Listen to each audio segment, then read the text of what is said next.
بر سفری های راه دور سلام، بر پرنده های مهاجر سلام.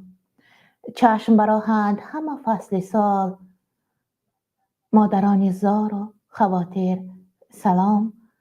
دلبران خسته و دلگیر سلام.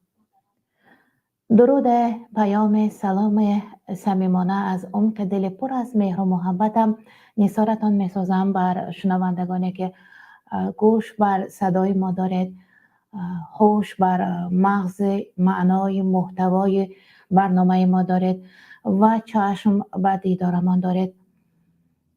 خیلی ممنون از آنم که باز هم سر میز کاری و روبروی دستگاه استودیوی پیام تیوی در برنامه پرنده های مهاجر در برنامه پرنده های مهاجر با شما دیده به دیدار همدیگر رسیدیم.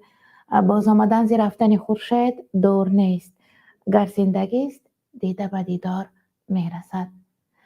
امروز هم برنامه پرنده های مهاجر موضوع دارد و موضوع امروز را وابسته به بحث های برنامه پیشین گرفتیم، موضوع گذاری کردیم.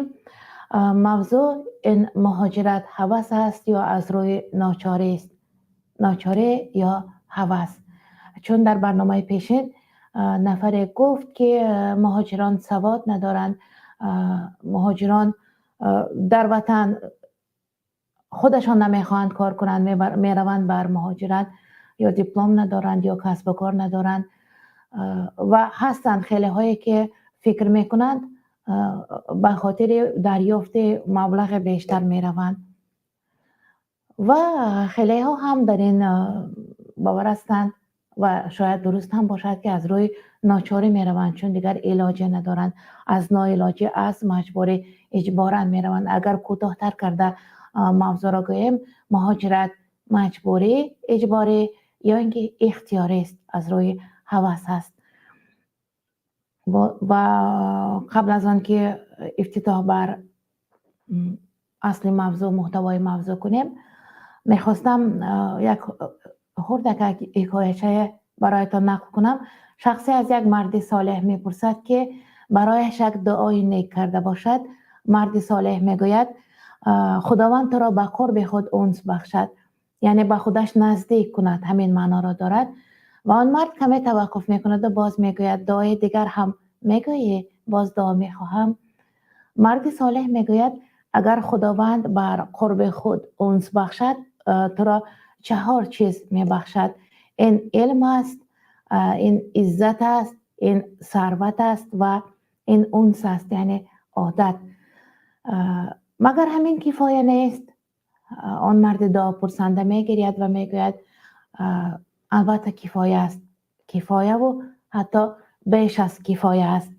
خداوند همه ما شما را در هر دو دنیا سعادتمند گرداند، یعنی برای همه شما هم گفتنی هستم که الها به قرب خود انس بخشد خداوند، یعنی بر نزدیکی خود عادت کند، به خودش نزدیک کند.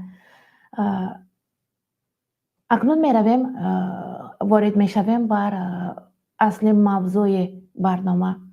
مهاجرت هوس است یا اجباری است؟ گفتیم تاجیکستان بهشت است. رئیس جمهور در یک برنامهش قطعاً با یک قطعیت تمام گفت که باری دیگر تکرار کرده میگویم که تاجیکستان بهشت است.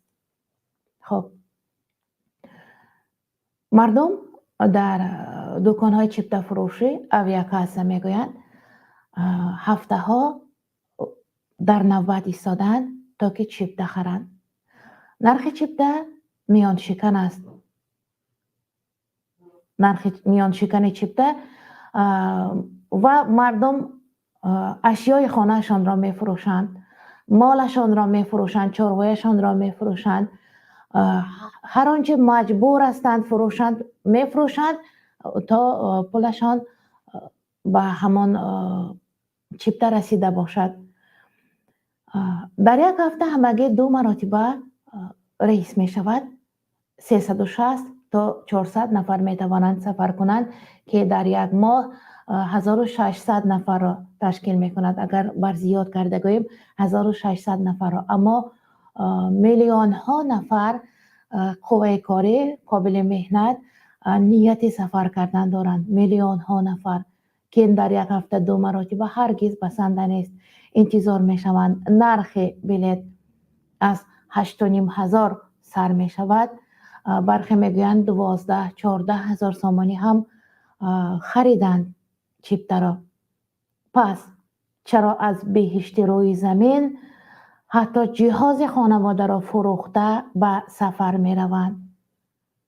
پس از روی هوس نیست، چون برای هوس را قانع گردانیدن کسی مال و چیز و دارایش را فروختن نمی رود، پس مجبوری است.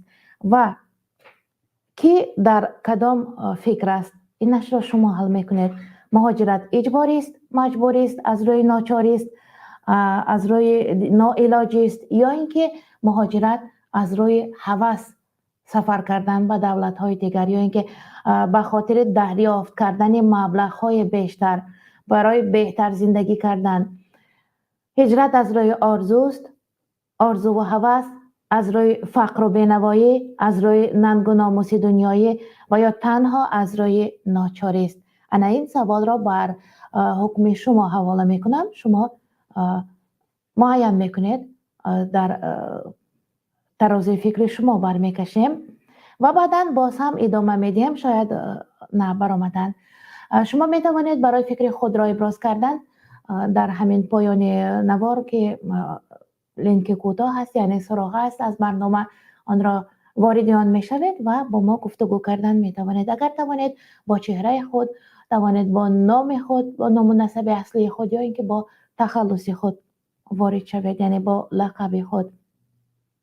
مهاجرت هرگز ظهورات نو نیست. بود، هست، میماند. از آغاز دنیا بود مهاجرت. هر کجا زندگی خوبتر است، مردم مایل کردن با همان سمت. از قدیم در شکل‌های گوناگون بود مهاجرت و هم خاص دولت‌های علاهیده هم نیست.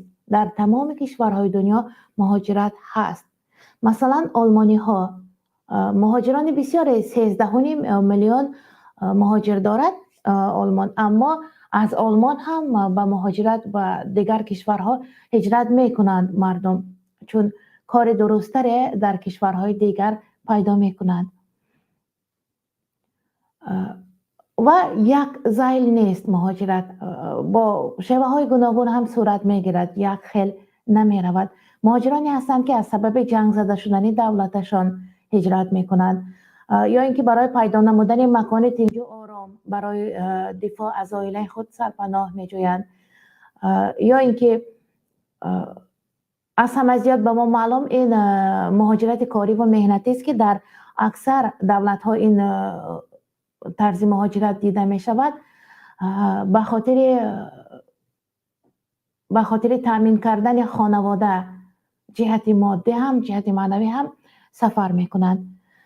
خب در نتیجه نادرستی راه اندازی کار، در نتیجه ناآرامی، بی حقوقی، نبودن کارگاه، کار نیافتن ها، مونوپولیا و عوامل های دیگر که اکثر کارخانه ها و زواد و فابریکه ها فعالیت بردن نمی توانند، یا خود هستند کارگاه هایی که فعالیت می برند، اما برای ورود آن کارگاه شدن باید تقاضا داشته باشه یا کیسه فربه حق داشته باشه.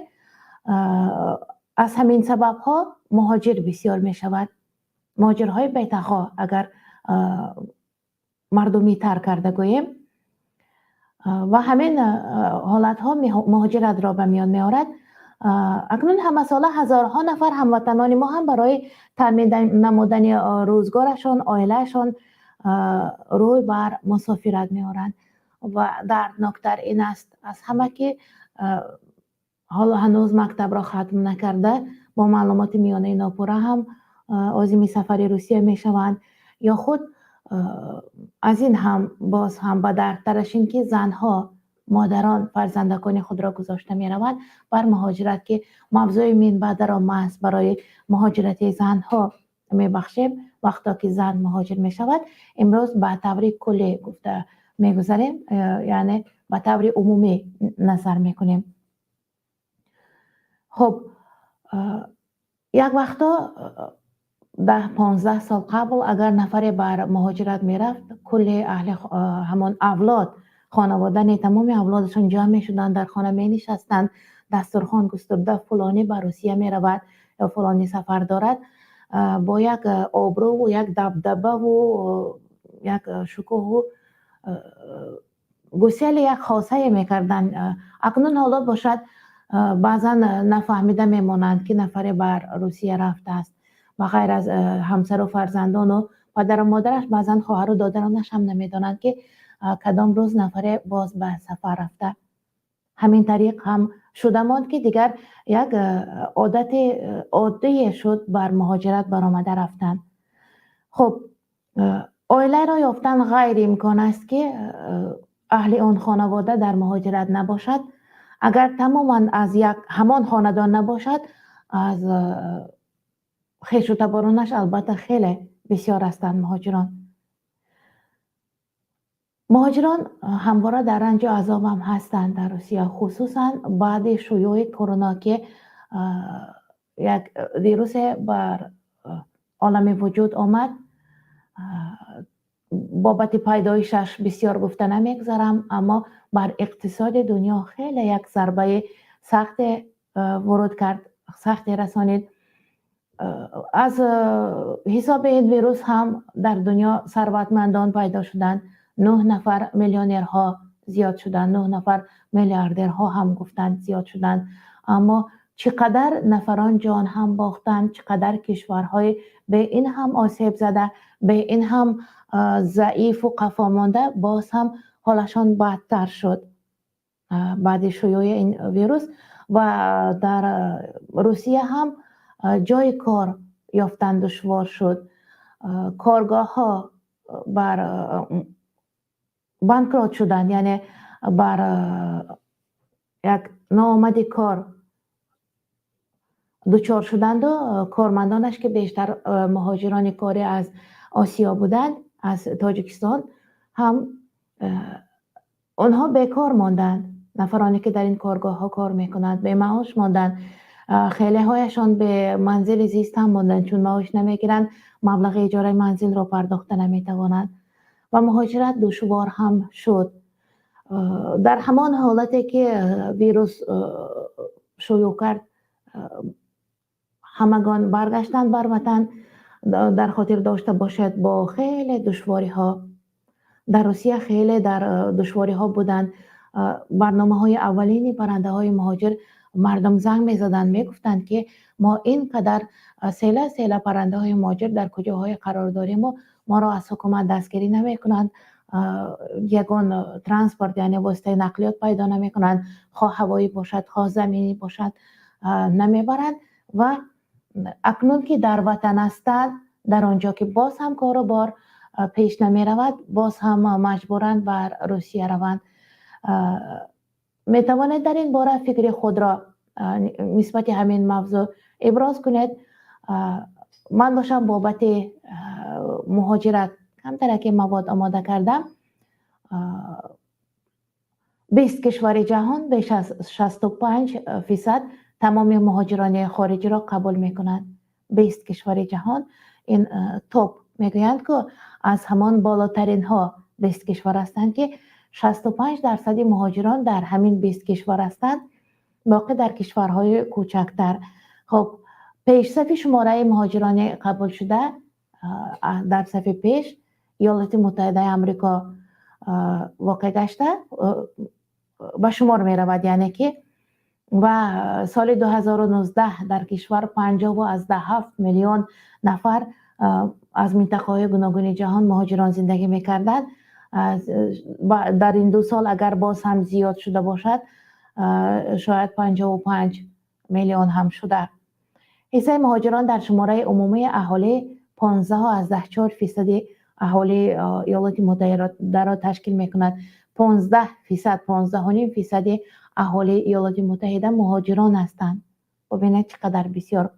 آلمان 13 میلیون نفر مهاجر دارد که این 15.7% اهالیش را تشکیل می‌کند. این شماره عمومی اهالی آلمان. خب عربستان سعودی 13 از 12 میلیون مهاجر، 13 از 112 میلیون مهاجر دارد. 38 از 10% شماره اهالی عربستان سعودی را مهاجران تشکیل می کنند. روسیه 13 میلیون نفر مهاجر را فرا گرفته است. امسال حصه زنان نیز در مهاجرت 47 از 19% را تشکیل داد.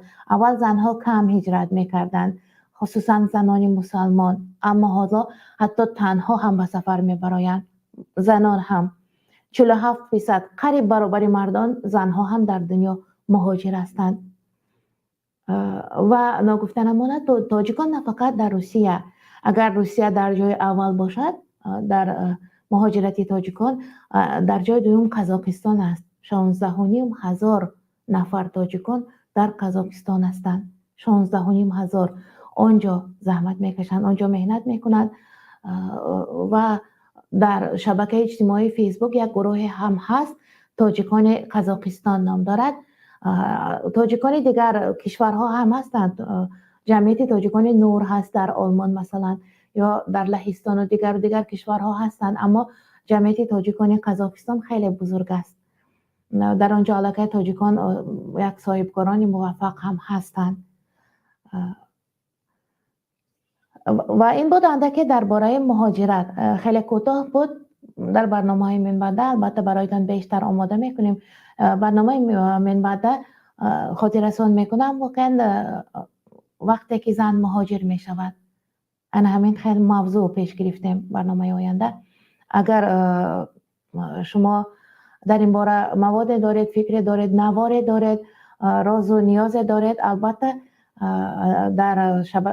در صحیفه فیسبوکی پرنده های مهاجر میتوانید نگاشته باشید. ما از آنجا دسترس میکنیم و با شما در این برنامه محاکمه میکنیم. خب خداوند غریبان را نگهدار ز ظلم ظالم و از مکر کفار. خدا جان از بلا ما را نگهدار، زمین و آسمان ها را نگهدار. بلاها را و وبا را دور انداز، تمام پیر و برنا را نگهدار. بمان فرزند آدم روز بیند، نوانو نسل فردا را نگهدار. من اینجا و جگربند من آنجاست، تو اینجا را و آنجا را نگهدار. سمن نور و چمن نور و وطن نور، تو این نور تعالی را نگهدار. خدا جان از بلا ما را نگهدار. خداوند همه شما را از بلا نگه داشته باشد. و در تماس با ما میتوانید افکار خود را در بابت موضوع برنامه ابراز کنید. برنامه امروزه ما باز یک بار دیگر خاطر رسان میکنم. موضوعی را فرا گرفته که مهاجرت اجباری است، از روی ناچاری است، از روی ناعلاجی است، یا اینکه مهاجرت از روی هوس است. من فکرم را گفتم، اما فکر من فکر یک نفر است. فکر شنونده هم خیلی مهم است. آیا از روی هوس هم سفر میکنند؟ واقعا بابت آنه که میگویند با مهاجرت میروند چون در وطن قابل کار نیستند، سواد ندارند، این اشتباه محض است. میدونید چرا؟ چون که هست زبان هایی که مردم با گفتگو میکنند و هست زبان کار. زبان کار مثلا من خیلی نفران را میشناسم که در وطن روزنامه‌نگار هم بودن، معلم هم بودن، چون حقوق آزادی سخن برایشان کافی نبود، آنها عازم سفر به روسیه، عزم سفر کردن به روسیه. آنجا همگی 2 ماه هم حضور داشتن نتوانستند. در آنجا 2 ماه هم فعالیت بردن نتوانستند. چرا؟ نتوانستند کار آنجا را پیش برند، تا باوردن نتوانستند به آنجا، یک کار درست پیدا کردن نتوانستند. پس زبان کار دیگرگون است. دانش دیگر چیز است، کار دانش دیگر چیز است. هستند نفرانی که ساعتها حرف میزنند درباره پیشبرد یگان ساحه کار، یگان سمت کاری، اما چون خودشان دست میان بر کار میبرند از عهده آن نمیبرایند. آنها گفته میتوانند، راه اندازی کرده میتوانند، اما گفته توانستن تماما دیگر چیز، کرده توانستن تماما دیگر سمت است. از خود همین وطن، از خود استرافشنی ما همکاری ما هم بودن که با روسیه رفتن، بعد همگی یک ماه هم برگشته هایم هستن، با سر مردی آب دیده ریخته هم بودن نفره که گریستند و مادرشان رفته گرفته آمدن، هرچند بزرگ بودند، هرچند آموزگار بودند خودشان، چون در روسیه نه هر کس قدرت تحمل دارد. روسیه پول در زمین نیست، پول اونجا شکفته حاصل نمیدهد که رفته گرفته بیایه یا حاصل جمع کرده گرفته بیایه. روسیه زحمت فراوان میخواهد. غریبی است به هر حال، نه وطن است دوست کشور، نه مردم اقربا و تبار تویند، نه هوا به میل خاطر توست و نه در کوچه هایش تو آدم خودی هستی و از خطر خالی نیست، چون که حقوق مهاجر هرچند شهروند روسیه باشد هم خیلی خیلی نسبت بر حقوق شهروندان تهجایی روسیه فرق میکند. اگر شنونده ما چیزی گفتنی ندارد، شاید باز هم میپردازیم به ادامه خواندن معلومات ها درباره مهاجرت. برای گفتگو با ما در پایان همین نوار یک سراغه هست، یک چی میگویند، لینک برنامه میگویند، آنجا وارد میشوید، خواهد با چهره خود یا با نام و نسب یا با تخلص خود خواهد به چهره زنگ میزنید و با ما گفتگو میکنید، در این باره فکر خود را میگویید. و فقط گفتن فکر کفایه نیست، راه رهایی از همین مهاجرت، راه رهایی را در چی میبینید؟ چی باید کرد که اقلا کادرهای صاحب سواد، صاحب معلومات، کادرهای صاحب دیپلم نصیب وطن باشند، برای وطن زحمت کشند؟ مرحمت خراسان، شما در خط علاقه گویم یا شما خب بیرون شدن خراسان نام زیبایی است. در یک برنامه گفته گذاشته بودیم درباره فرار مغزها و در برنامه پیشین هم اندک بابت این موضوع توقف کردیم که یک خود دختران در سال 2010 تا 15 در 5 ساله 300 نفر از تاجیکستان رفتن، یک خود دختران. بابت دیگر نفرانی که کسب و کار گوناگون دارند خیلی باید گفت، باید یک موضوع دیگر را، یک برنامه دیگر را به این موضوع بخشید که مغزهای ملت فرار میکنند. چرا مغز همین ها بیشتر فرار نمی کنند؟ سیله چرا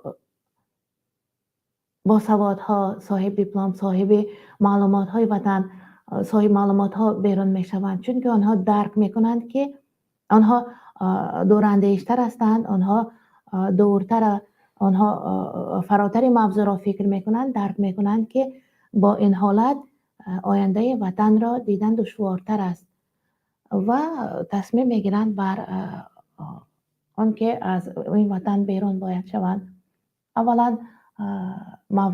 اولا به خاطر تأمین مادیات، دیگر به خاطر آزادی هم هست، چون در وطن 100% تأمین باشه و حقوق حرف گفتن یا دفاع از حقوق های خود کردن نداشته باشه، این هم علاقه در قفس طلا زیستن است که میگویند به هست که در چمن فراخ باشه و گرسنه باشه از آن که در قفس طلایی در سیستم عاقل آخر زندگی کرده باشه.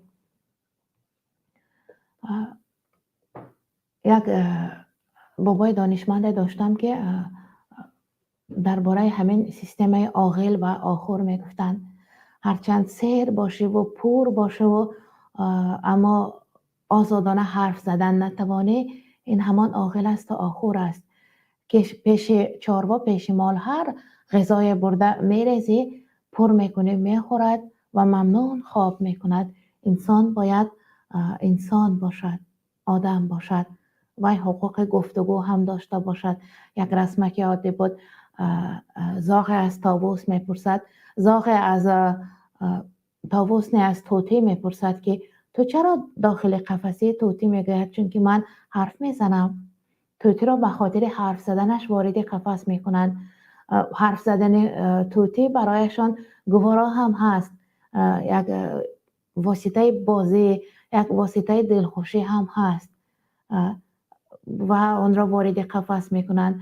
ببینید که منطقاً بر وارد قفس شده های وطن ما مانند است. هر آن نفره که قدرت گفتار دارد و گفتارش یک معنا دارد و گفتارش برای بیداری مردم میتواند انگیزه داشته باشد، وارد قفس میکنند و گویا بازی میکنند با زندگی انسان، همچنانه که نفران طوطی را در قفس جا میکنند و بازی میکنند با آن، گفتارش را گوش میکنند. صاحب درک نفرانی که گفتیم استعداد گفتن دارند، استعداد بر مردم رسانیدن فکر خود دارند، استعداد بیدار کردن مردم را دارند، وارد قفس میکنند در آنجا. و تا که دیگر عوام مردم عادی، دیگر مردمی که غیر موضوع شکم را درک کردن نمیتوانند، آنها در همین حالی که هستند باقی بمانند. مرحمت با نفر میپیونده مهاجر بچه تاجیک. شما در خط علاقه، شما در افیر مستقیم هستید.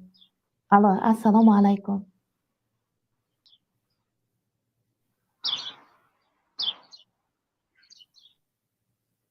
صدای خوانش پرنده هاست، شاید در طبیعت کشاد هستند، اما صدای خودشان را نمیشنویم. بیرون شدن مگر موضوع اینقدر دشوار است؟ من که نظریه نسبی آلبرت اینشتین را نمیپرسم. من میگویم مهاجرت از روی هوس است یا اجباری است. من که از سیاره نوی کشف شده چیزی نگفتم. خب ادامه میدهیم. به فکرم یک برنامه داشتیم، 39 دقیقه من حرف زده بودم، بعدا شنوندگان یک بار با جوش و خروش تازه وارد موضوع شدن و همان مانند شده ایستاده است. مهاجرت هوس است یا مهاجرت اجباری است یا مجبورن میروند؟ وقتی که در وطن تو میخواهی فعالیت برای دهقانی میکنی، گاه سیل میزند، قمار بر این گپ، دهقانی گاه برد میکنی، گاه باخت میکنی. من برابر قمار گفتنی نیستم، مانند است. دهقانی همین است که کشت میکنی، اگر هوا مساعد آمد، اگر بارش بسیار شد و بر فایده دهقان بارید، یعنی بسیار از حد گذشتنه و حاصل خوب گرفتید، روزتان را میگذرانید، فقط روزتان را میگذرانید و حاصل دهقانی فقط برای جوشانیدن یک دیگ سیاه کافی است، برای خواندن فرزندان، برای پوشانیدن فرزندان، برای امارت بنا کردن، بهره خانه دارکنی فرزندان هرگز کافی نیست.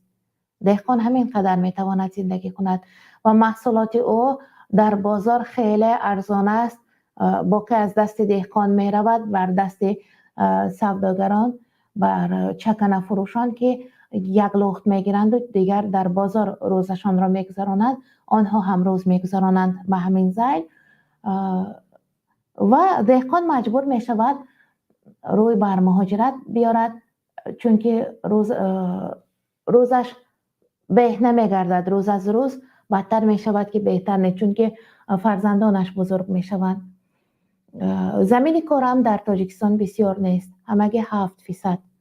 اگر 93% کوهسار باشد، همگی 7% برای دهقانی است. بیشتر منصبداران وقتی که خوبه زندگی را در تاجیکستان ترنم کردن میخوان، وصف کردن میخوان، یک جمله یافتن، اول میپرسند تو خودت یگان درخت چناندی یا نه. از با درخت چناندن ها هم در تاجیکستان دیگر روز گذرانیدن دشوار است. باغ بنیاد کردن میخواهی، دیگر زمین آبی هم کم مانده، چور بیابان ها را به باغ تبدیل میدی هم گویی دیگر آبیاری کردن دشوار است. آبیاری کردن چندین بار مراتبه ها 10 ساله آب گفتن، 15 ساله تامینات آب گفتند، آب تازه گفتند، اما 100 ساله آب تازه گویند هم اقلا نصف تاجیکستان با آب تامین نشده، اقلا نصفش. و همین ځای باز هم رو میارند بر مهاجرت، چون یگان سمت پیشرفت کار در آنجا وجود ندارد. از سر خودمان گذشته است، 20 سال در حکومت رفتیم، 20 سال عرض شکایت کردیم، 20 سال راه بر یک گذری که در داخل شهر درفشان نزدیک بر مرکز شهر است آب برده شود.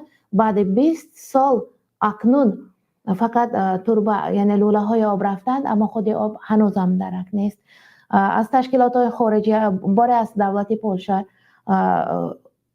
مبلغ گرفتن برای گذر، اما مبلغ خود از خود گم شد در مابین. همین طریق خیلی زیاد است. از موضوع بیرون رفتن نمیخوام. موضوع مهاجرت اجباری است یا از روی هوس. موضوع یا دشوار است یا شنوندگان دایره این موضوع حرف گفتنی ندارند که نمیپیوندند و فکر خود را نمیگویند. بعد ختم دانشگاه هم دانشجو چون کار یافتنش دشوار می شود، هرچند هر قدر خوب هم میخواند، اما وارد کار برای شدن باز هم مبلغ لازم است یا باز هم پشت و پناه لازم است. انا گفتم بعد دانشجویی کار پیدا کرد، استعداد او را، لیاقت او را، دانش او را به نظر گرفتند و با کار تامین کردند، اما مشکل دیگر پیش می آید. مبلغی که از معاشی که از حساب فعالیتی برده حسابش می گیرد بعضا بعد راهگیرا اندک باقی می ماند یا نمی ماند. تنها یک خودش را به زور تامین می کند. دانشجو حالان که خیلی از دانشجویان در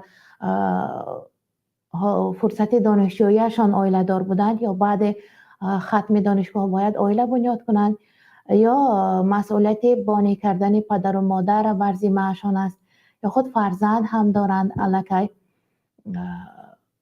و همینطور از ناامیدی ها بسا امید است. شما را گوش میکنیم. مرحمت. السلام علیکم. سلام علیکم. و علیکم السلام. و علیکم سلام. گوش میکنم دادرم.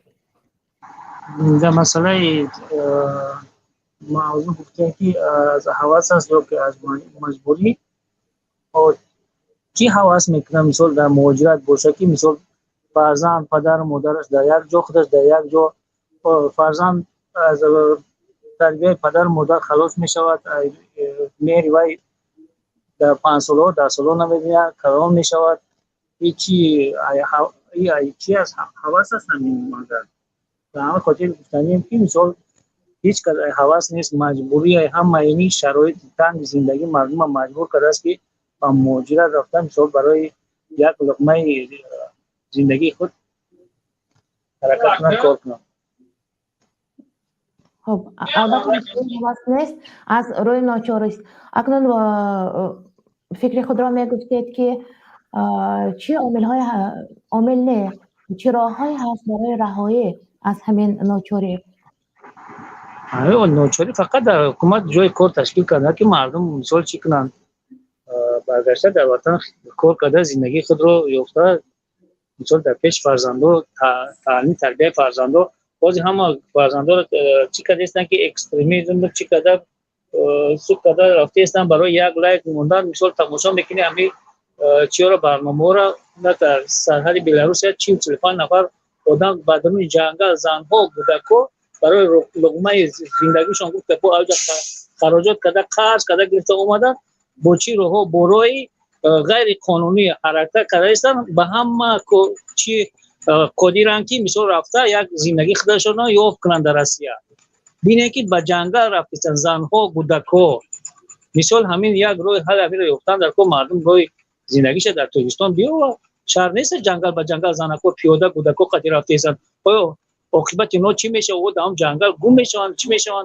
قبیله در عدل و محکم کردیستن برای همین یک حرکت کردن که این حکومت همین رو نمیبینه که مثال آدم‌ها جای کار تشکیل کنند یک جای کار مهیا کنند که مردم آسوده زندگی کنند مردم به همون قدر که مثال شکم و سیر باشد که به همون قناعت میکند نه ماشین خرید نه دیگر چیز به همین قدر کنه میکنه که زندگیش پیش برود نه که میخیدی سر کودک نون میگه چی میگه لباس میگه مجبور شده مردم قرض کرده مثال ماشین فروخته گاو فروخته از بانک‌ها قرض گرفته اومده نگه که بعد پرستوپلین خودش تلقات کرده через بلاروس یا بدرون جنگل گرفته سی پرستوپلین خودش یا نمیدونه که بقپن باید سودی میشود همین آدم با همین راه رفته است یک آدم لایک میمونه مثال یک اینو فهمیش چی میمونه میگیرن چند سالا سود میکنن این آدم رفته است دیدی است این حکومت رو میبینن نماینده حکومت میبینن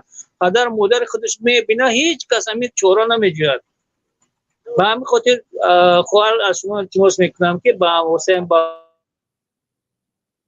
اساسا پدر و مادر همه خودمون در همین کار خودمون نگاریم که نگاه میکنیم و چشم خودمون که با فرزند ما رفتم مادر چی کار با عاقبت به سرش میاد نمیاد مدلش با پول روید کنن که ما زندگیمون رو پیش بریم و همین خاطر نه نماینده خلق نه حکومت نه هیچ کس به دادمون نمیرسد گفتنی های من همین سلامت باشه فرازی بهترین. خب مهاجرت اجباری گفتند، از روی ناچاری گفتند، از روی ناعلاجی گفتند، درست گفتند و راه رهایی فقط کشادن کارگاه و با کار تامین کردن مردم. کارگاه نیست نه هست، اما برای وارد شدن به کار باز هم یگان واسطه لازم و بعد وارد شدن به آن کارگاه معاشش خیلی کم است، باز هم روز نمیگذرد، باز هم روی میآورند بر مهاجرت. مهاجرت علاقه در مغز مردم چون علاج یگانه گویا باشد ثبت شده است. مثلا در شهر ما یک مکتبه بود که همه فنها با زبان روسی درس داده می شدند. مکتب روسی وقتی کودکان را درباره آرزویشان میپرسیده روسی را یاد گرفتی، برای چی یاد میگیری؟ میگفتند به روسیه میروم، یعنی از کودکی علاقه به روسیه میروم در مغزشان ثبت شده. نزد پدرشان میروند یا برای دریافت همین مبلغ. خب در روسیه کار کردن، در روسیه تحصیل کردن علاقه به یک آرزو مبدل شده بین مهاجران. عجیب است. بعد برنامه کانال ما را خب اینجا گفتن کرده های مسلمانی خواهرک هستند. معلوم که اینا من مهاجر هستم، کودک معده دارم، چی کار باید کنم؟ مردم در پیامک می نویسند اگر وارد شده حرف می زدید بهتر بود. کلاب 44 می پیوندیم. سلام علیکم جان. و علیکم سلام، گوش میکنم. موضوعتون هم گفتین برای چی بود؟ برای همین فرمای مکتبی گولاکو بود؟ ناچاری است، مجبوری است، یا اینکه از روی هوس مهاجر میشوند مردم به خاطر مهاجرت از مجبوری نیست. مجبوری مثال ما نیست، همون کار بار نیست که میان آدمو میگم. کار باشه در 3-4 سال می دم میسی برای یک سال کار میکنی برای گولاکو این خمیسی این مجبوریه میخیزه میم چیکار کنیم کار نیست. خب برخی میگویند اگر همین معاش در روسیه گرفتهمان را در تاجیکستان یابیم همونجا میمونیم در تاجیکستان. شما هم با این فکر طرفدار هستید؟ اگر نصفی در روسیه یافتهشان را ما اگر هم 10,000 سومون بیام مشتکون نمیام. 10,000 سومانی کفایه است، اما بله 10,000 در تاجیکستان پیدا کردن دشوار. درست نه نیست، همین کار بار نیست. اینا که خود بون همین مکتبا را مجبور کردن که اما فرما را بخرین.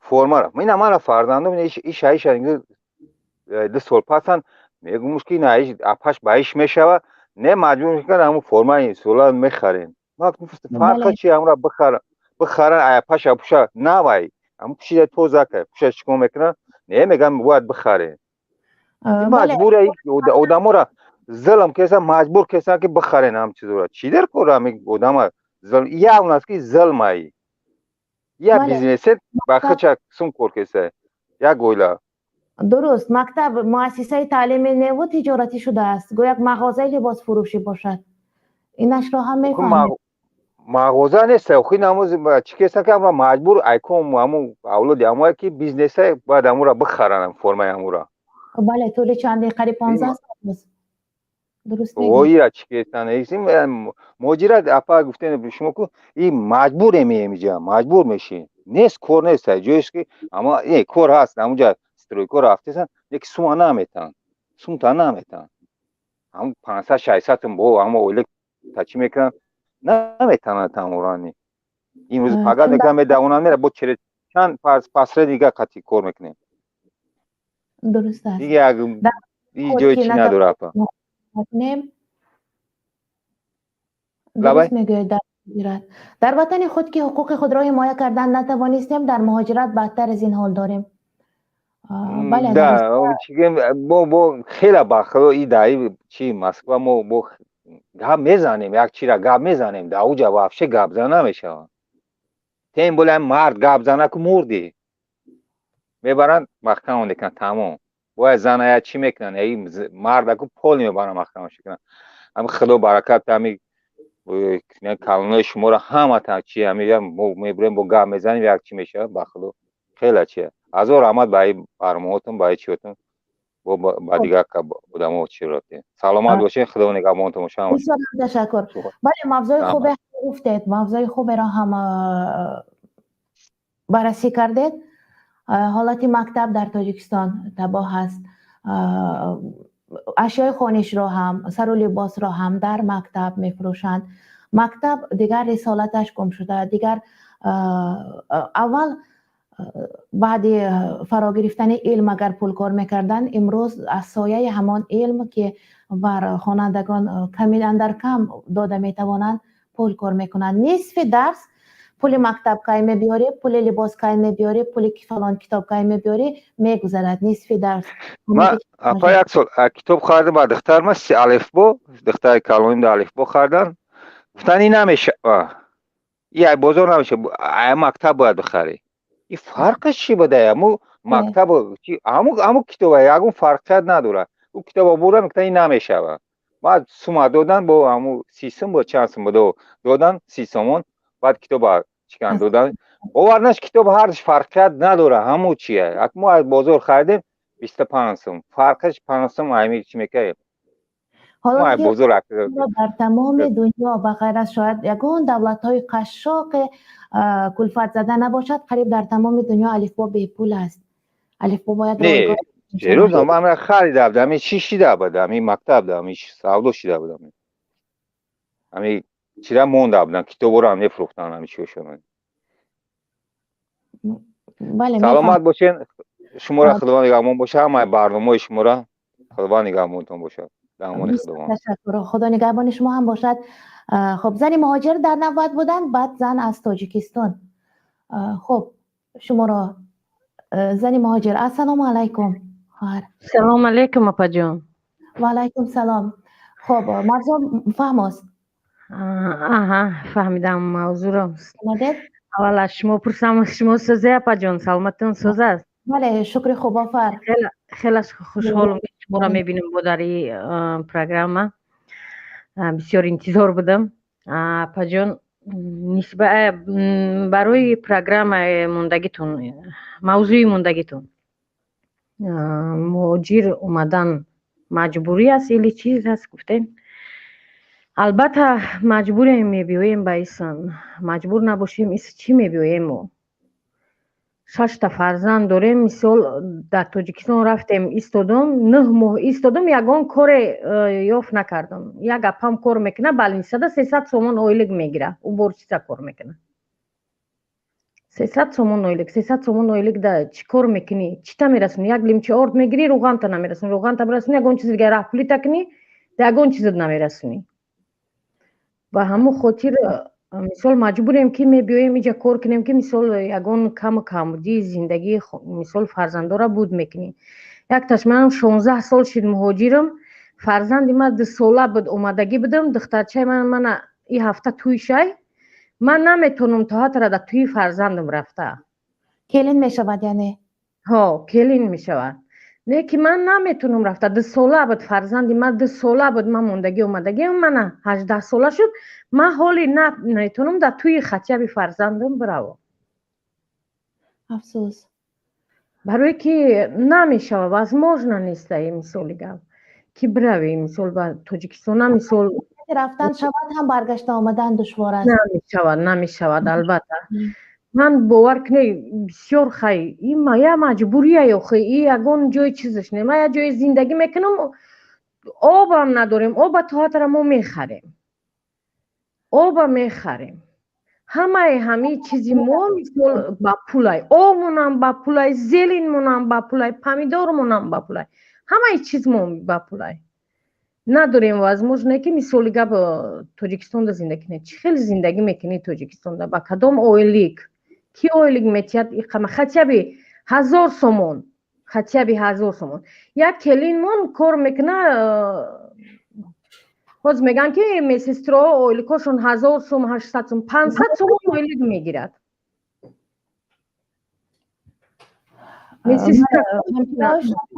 نوشتن به من 240 سومانی هم معاش میگیرند که همگی یک خلطه ارد میدهد بر معاششان، در حالی که شبانه تا سحر سری بیماران وزنین نشسته میبراید.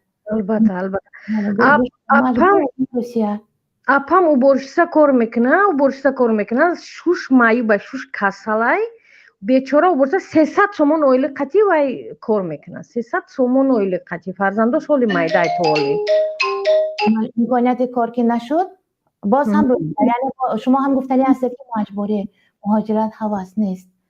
البته اپا جان چخیل هوس میکنی فرزند خطا میمونی میخیزی با مهاجرتی میوی، چخیل میکنی این ایروی وای نیست که مثالی گپ وای خیلی دما با میگن که مثالی گپ یا شما ختون ای خیلی او خیلی گفتن دلی که در توی فرزندش حضور نداشته باشد یا که از فرزندانش بی نصیب باشد، برای زن برای مادر دلکشتر، فارمتر، یک بهتر و خوبتر از آغوش فرزندانش یگان چیز وجود ندارد. همین البته کودکانش هستند. ما باور کنی اپا جان ما شب خواب ندارم، روز خواب ندارم، ما راه برای کار در رفتن گریه میکنم، ایسو گریه کرده میبیم. هر یک مادر مثال گپ با هواس با ارمونش مثال گپ فرزند تیم بولی ما فرزندم یتیم کلون کرگی خودم مثال اومدگی به همین حال به همین روز اومدگی این روز فرزندی من میبره هم به پدر است هم به مادر است. افسوس. من شب و روز گریه میکنم پیش خداوند، تا روز میشه من تا نماز بونده در خانه میروم، نماز بونده در میخورم گریه کرده ای خدایا میگم یک ریسک میشد که من میرفتم به پیش فرزندم، نه که امی خیخای میوم الحمدلله شکر میوم امی خیخی مثال فرزندم میکنم مثال روی میکنم میخرن میپوشن میگیرن، نه که افسوس که مثال گم من این روزی بازار توی دارم هیچی چی آرزو چی هوس ایقا مهنت کردم ایقا کلون کردم ایقا چی هیچی. بله میفهمم خواهر جان، خداوند مشکلتان را آسان کرده باشد. درست گفتید که مهاجرت کسی هوس نمی کند که دور از وطن دور از آغوش فرزندان باشد، آنها را از مهر محبت مادرانه به نصیب کرده باشد، چون که جای مادر را یگان کس بیبی هم نمیتواند مادرانه درست. تشکر خواهر جان برای زنگتان، دعا میکنیم که مشکلتان الهی آسان گردد. هر آن که ما جون در حق فرزندای من دعاگو باشه، شما را هم در مسافرین دعای شما را هم خداوند شاید که با بیشتر قبول کنه، فرزندای من هم خیلی با بخت شوند و بچه شوند، همه مثال نمیدونم چند از آدم تماشا دارن همه امید بگن که این فرزندای من هم با بخت و بروز شوند. الهی خب دست بر دعایم. اینجا پیام های عجیب عالم ترسونف نوشتن چه خیلی وارد شویم با این برنامه. در همه جا الان که برنامه ها را هم میگذارند اونجا میتوانید وارد شده پیوسته باشد با ما. امید الف خیلی یک دشنام های عجیب هم نوشتند. خب من تاجیکستانی هم از شهر استرافشان کلمه را میگفتند گذری ما را در زبان قدیمه مردم گذری 41 هم میگویند. عین حال نام گذر با نام شاعر هاشم زاده گذاشته شده است. اگر پرسجو ما استرافشانی هم کارمند رادیو بودم. در رادیو 400 تومانی معاش میگرفتم. سحر تا شام کار بود. خب گپ در سری معاش نه، کسب را دوست می داشتم، اما من نمیخواهم دیگر 3 ساله را 4 ساله را تبریک کردن، بالا را تعریف کردن، موسیقی گذاشتن، تبریک و تعریف و موسیقی برای مردمی که تشنه معنویات هستند، برای مردمی که تشنه یک گفتار نیک و حقیقت و هستند، شرط نیست روزی دراز موسیقی گذاری و بالا را تعریف کنی. من میخواهم از گفتار بزرگان ملت، از ادبیات خیلی بای و غنی ملت حرف برای مردم گفته آگاه کرده باشم، اما این همه محدود که بود دیگر بیرون شدم از وطن، بیرون شدم و این دشنامه را دادر عزیز بهترش که اندک فکر میکردید کلی سرافشانی ها میشناسند. اگر خواهید از مقامات ها هم سرزده پرسید. امید جان الف، به هر حال تشکر که وقت صرف کردن می نویسند. خب زنی مهاجر، شما در پخش مستقیم هستید. السلام علیکم. نه زنی مهاجر بودند یا نوبتی ها زده شدند نفر دیگر؟ ها فهمو قدمی قربان هم برآمدن. در برنامه های پیشین هم در پیامک می نوشتند، بیشتر در شبکه یوتیوب وقتی که پیام ها را می خوانم می نویسند که نفری نوشتند من خیلی اشتباه های املایی را باید می بینم و شما نام برنامه را درست نویسید. پرنده های مهاجر پرنده دوری دارد میگویند. 2 حرف ر در پرنده این اشتباه بزرگ بود. ما هم 2 حرف ر می نوشتیم وقتی که در صنف‌های پایانی می خواندیم. بعدتر همین اشتباه را دیده ماندند و اصلاح کردند.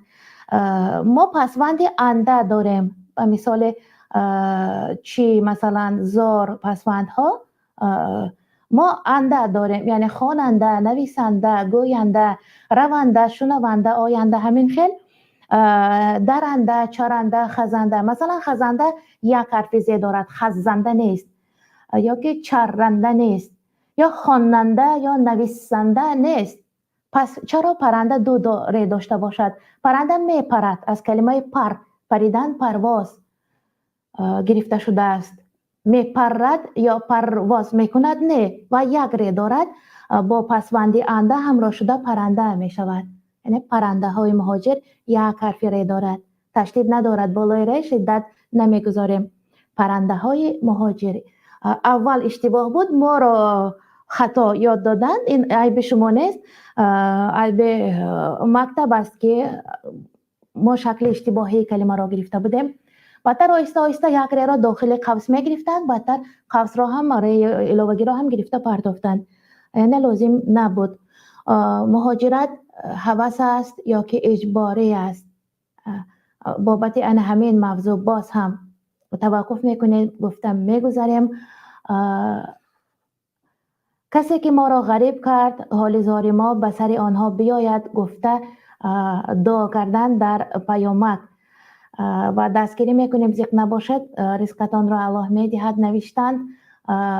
سلیمه عشق، سلمه عشق نوشتند. خب سوم میتی، دیپلم میخری، پول میتی، جای کارم میخری، همه پول کتی نوشتند. اینش هم خیلی درست است. حالت امروزی وطن را گفتند. برنامه را ادامه میدهیم. خیلی موضوعهای داغ روز را هم در این برنامه گفته گذاشتند. خواهرک گفتند آب را میخریم، 10 ساله آب تازه گفتند، 5 ساله آب تازه گفتند، سالها پای هم گذشتند. در تاجیکستان اگر همین رادیوهای ولایت سوخت را گوش کنید خیلی ها اعلان حفظ میدهند. حفظ برای چه لازم؟ حفظ این همان یک ظرف بتونیه که میسازند و داخل آن آب خریده گرفته پر میکنند. از یگان بعد پرواد داخل آن پر نمیشود. از یگان جمعه آب طبیعی آن را آب خریده پر میکنند، بعد مدت زیاده از همان آب تناول میکنند، مینوشند. اما واقعا بعد یک هفته از آب ایستاده نوشیدن خوب نیست. داخل آن هر گونه آب سبز ها پیدا می شوند. آب سبز نلکه یک چیز زنده، یک وجود زنده است. وجود زنده است که در حال نجوشانیده نوشیده ماندن آب ضرر کلان رسانیدنش ممکن است. خب برنامه پرنده های مهاجر، ما هنوزم 1 ساعتی برنامه را نگذراندیم. کجا شدن نفرانی که حرف زدن میخواستند بیرون شدند. زنی از تاجیکستان بودند. خب اگر اجازه باشد من پیام های شما را هم یک خوانده میگذارم. پیام هایی که محتوا دارند. مثلا کارمندان حکومت، خب بهترش دشنام باشد نمیخونم. دشنام باشد نمیخونم. پرنده های مهاجر، مرحمت. مهاجر بچه تاجیک. بله. سلام علیکم. و علیکم السلام. گوش میکنم دادرم. اپا با موضوعتان آگاهی؟ مهاجرت اجباری است، مجبوری از روی ناچاری یا اینکه از روی هوس است. به خاطر زندگیشون خوب است و پولی کلانتر کار کردن میخواهند میآیند، یا اینکه مجبورن میآیند نمیگذرد زندگیشون. باز خیلی ساده تر کردن. این از جهت مجبوری می باشد. این مجبوری از جهت در تاجیکستان کار نبودن، از جهت انمی مجبوریش همه به مهاجرت می آیند. باز از جهت کمبغلی می باشد. حالا یک مادر گفته آب را میخریم، این درست است. آب دژ، آب بسیار چیزها را میخرن. به قریبی سلام علیک را هم خریده می شود. بله اگر یاد همین گونه پیش رود که مردم فقط فکر شکم داشته باشند، سلام علیکم خودش به قریبی میخه میشد بکشند، کبوتر حرم احترام را بکشند.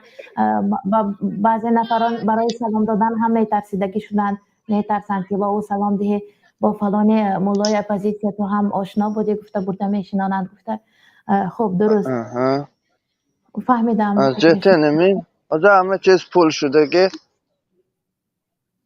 این مجبوری می باشد مهاجرت. از روی مجبوری می روند. خب برای پیش گرفتن، برای برطرف کردن همین راه های مجبوری باز یگان فکر دارید چه باید کرد که مهاجر کمتر شود، بیشترشان در وطن کار کنند. در وطن دکتری خوب نمی رسد، مثلا معلم خوب نمی رسد. بسیار مکتب ها از نرسیدن معلمان فن های دقیق اذیت می کشند. مهاجر بیزارم کد نوشتند. مرحمت. السلام علیکم دادر. الو سلام علیکم. و علیکم سلام. آوازه من میره دفعه؟ البته میشنویم شما را دادر. سوزن همه کسا تینجن. شکر خوب بافر. گوش میکنیم شما را. از روی مهاجری اجباری است یا اختیاری است موضوع؟ مهاجری اگر اختیاری می بود این قدر سرسون و سرگردان نمیشه. در بدر و کوبکو و جنگل به جنگل گشتن اختیاری کسی نیست گفتنید.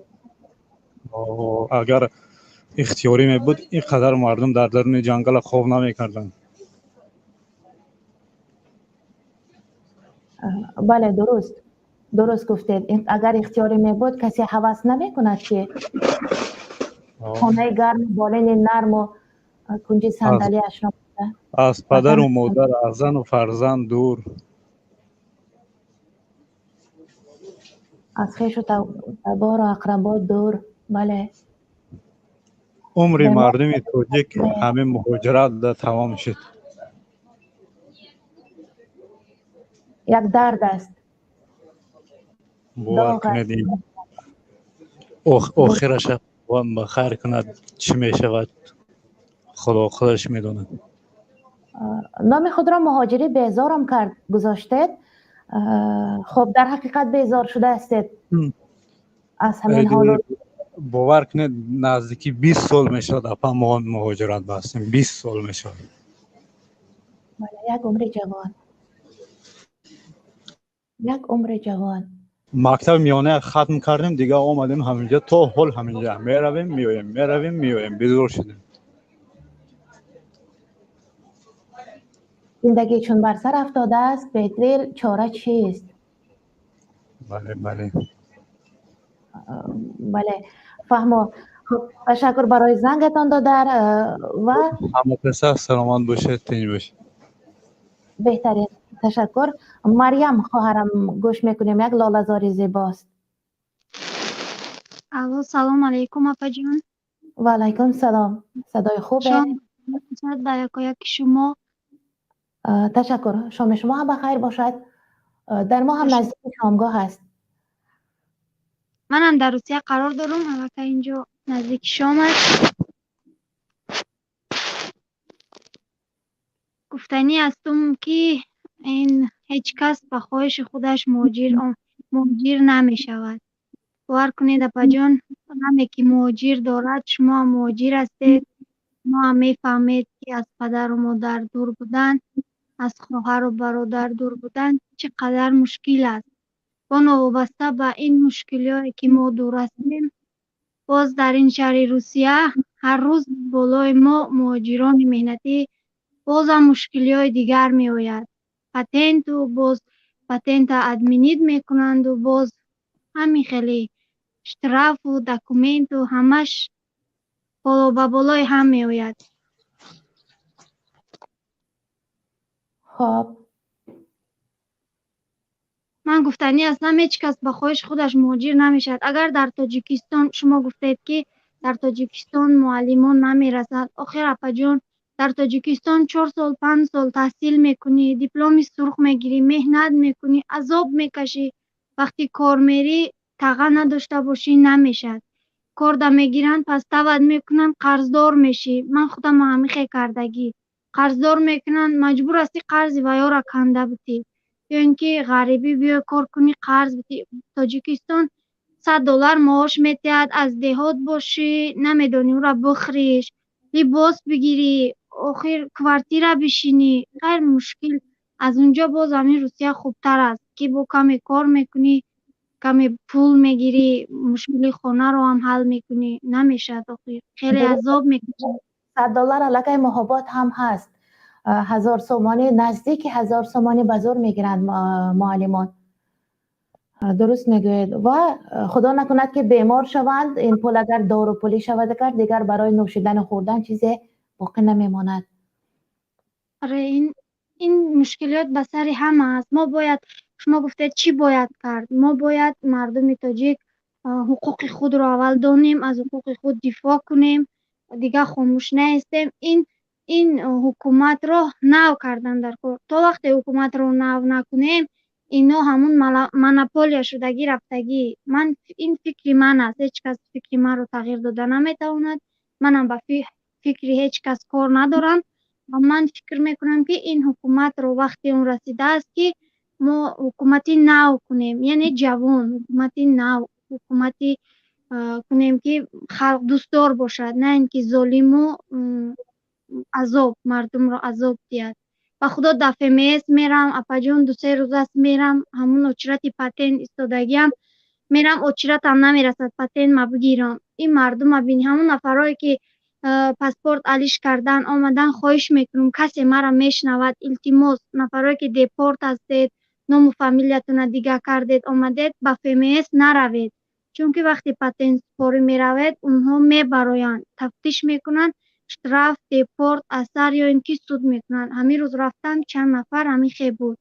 التماس اگر میشنوین پاتنت کنی نروین، یک ایلوچ کرده همینجا یا وطن برگردید یا کار میکنید، پاتنت کنی نروین، التماس میکنم ده.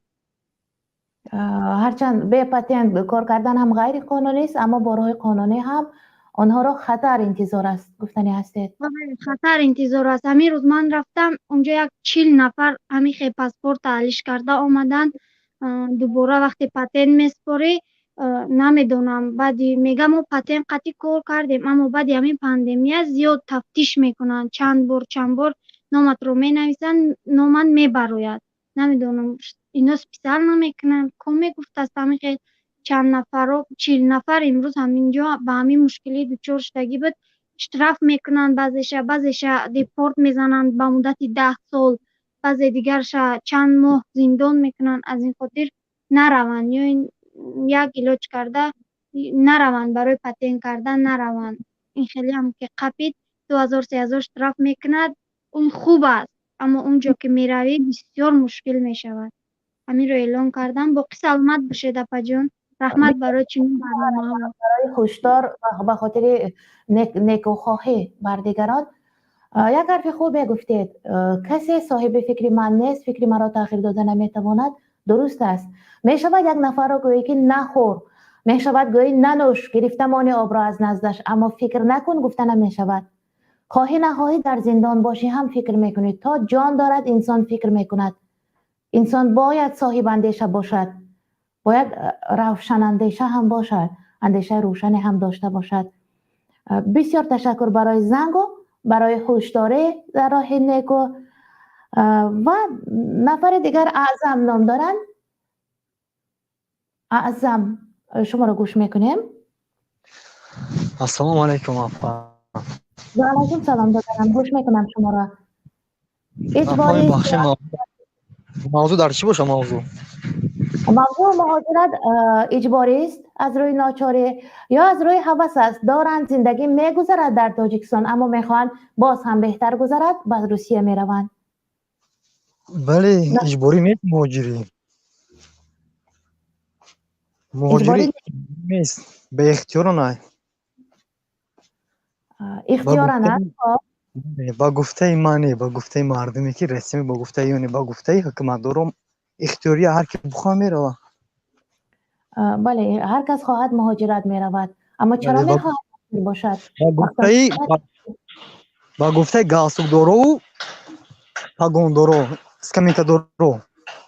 بله میفهمم. مردمی که دست کدمانه و بیله و لپوتگای نه. یک چیز میخوام ذکر کنم که کدوم آدم میخواه خواه پیر خواه جوان خواه زنه، ای قوت پدر مادر، ای قوت همسایه، ای کوچه، با گفت مالدوجو، ای پتچوکش که میخواد دور شود. سبب دم آدمی که میگن که مجبوری نیست مهاجری. کی میخواه کسام میشی یا یاردمگر نداری، بیگمی بفره اوقات خودت کن، لباس خود بشو، داکیومنتات سوزه اشتراف میکنن، تمام طرف ها میجخن تا اختیاری ای سبب. خب یعنی حکومت اختیاری نیست، خودتون برآمده رفتید. اگر نروند حکومت چی میخورد؟ فکر نمیکنند. بعضا ما گوش میکنم حیران میشم که میگن اختیاری مهاجری نروند. میگن اور اختیاری شما 700 مولک میتین، سویتافور سر بگذار پیاده میگیرین اشتراف میکنین. با 700 ما اشتراف بسپرم 200 چور بخرم، هر مو پاپشم دودنگ ما بخرم ماکتان روش کنم. چیکار کنم؟ پلی کتابش بتیم، پلی ریموت ماکتاب بتیم، کدومش بتیم؟ 700 مولک کدومش کنم؟ پلی سینا بتیم، پلی اوم بتیم، پلی مسورکام بتیم، ارنده پلی خونه بتیم، کدومش بتیم؟ باز هم اجباری شد. البته اجباریه. غریبه میگیری میروی سمت هجرت برای دریافت. اگر باشه که بخش شفا پیش گفتم پریواتمتون، اگر باشه اگه آدمی که خوب حکومت داره دز الکش وور هر چیزی باشه نمیجا بوره بگه که اختیاری ما قطعا گاوزنم در کدوم موضوعی که باشه بریم رسی اومدن هست اگه اومدن. نفر دیگر اگر مقابل فکر شما باشند میپیوندیم. البته ما وطن فکر میکنم دوست شاید صحبت کنند. مال شفا اگر بیرون نمیشدید صحبت کردن میتوانید. وطن دوست همین السلام علیکم. وطن دوست شما هم در بخش مستقیم قرار دارید.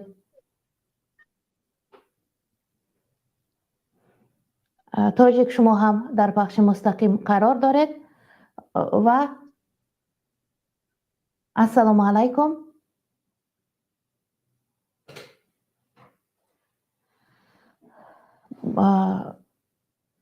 خاموش کردند یا هنوز درک نکردند که در بخش مستقیم قرار دارند؟ تاجیک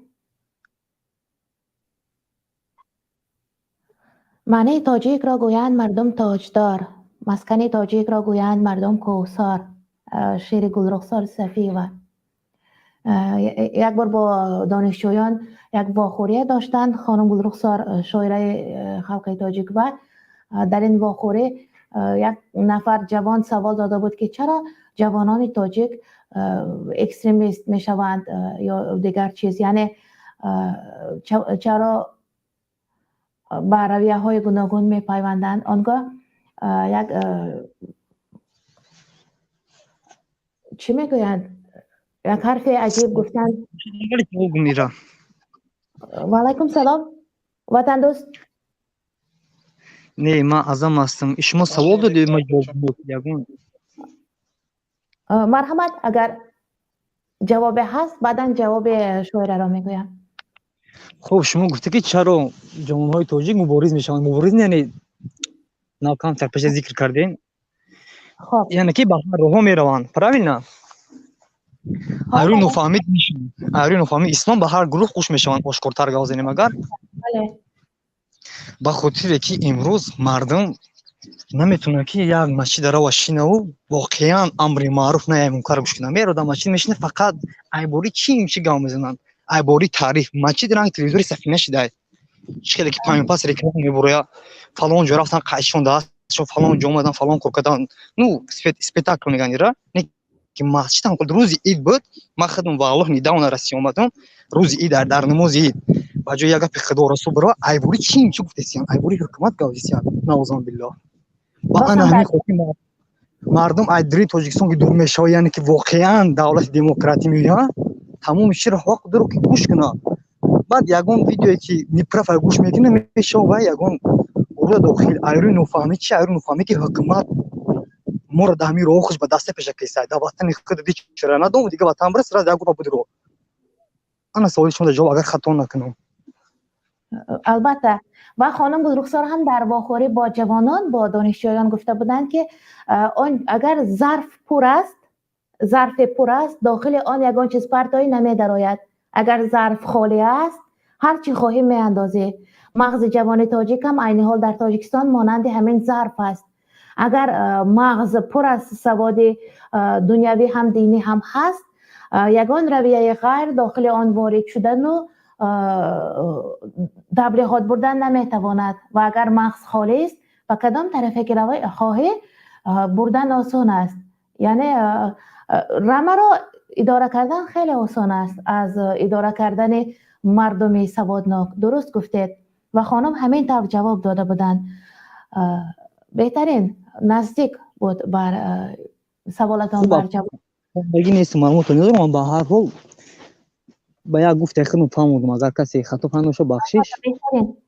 درست گفتید خطا نیست. درست.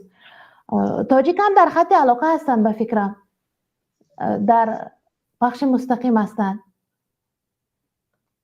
همین طور ولی بلندگویه کشان گیران است.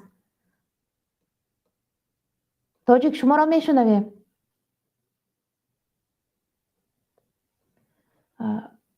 وارد شده هستند اما حرف نمیزنند. عجیب. خب برنامه برنده های مهاجر است. یک لحظه گفته گذاشتیم درباره واخوری دانشجویان با یک شاعره شجاع، شاعره که از حقیقت خیلی ناترسانه حرف میزنند. خب اگر در پخش مستقیم برای حرف زدن ایبا میکنید، یعنی یا اینکه هراس دارید، خصوصا نفرانی که در وطن هستند، طریق پیامک با نام و نسب غیر هم با نام و نسب انتخابی مثلا با تخلص برآمده نوشتن میتوانید، ما میخونیم.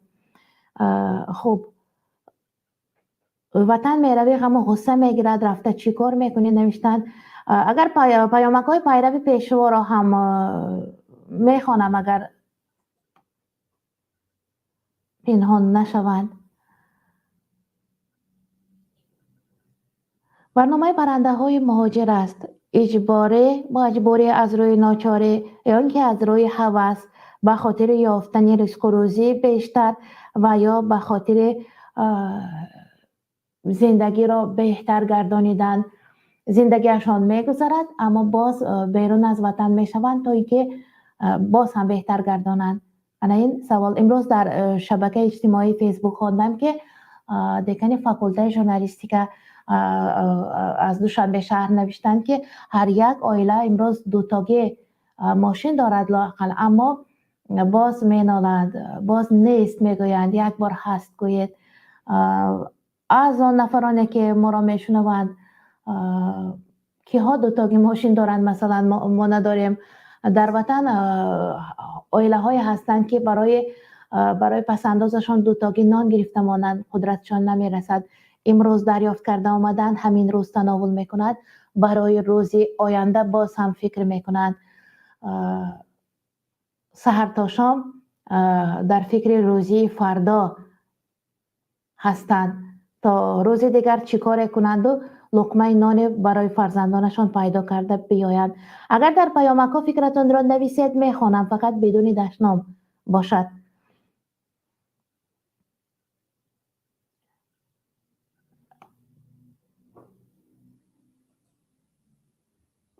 خب این سیمای مادر تاجیک اصیل در شما میبینم نوشتن تشکر. احد سمت نوشتن اینجا و خیلی دیگر.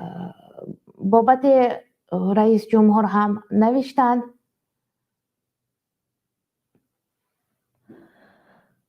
درباره اکستریمیسم و تروریسم هم نوشتند. اگر تاجیک در خط علاقه باشند پیوندیم،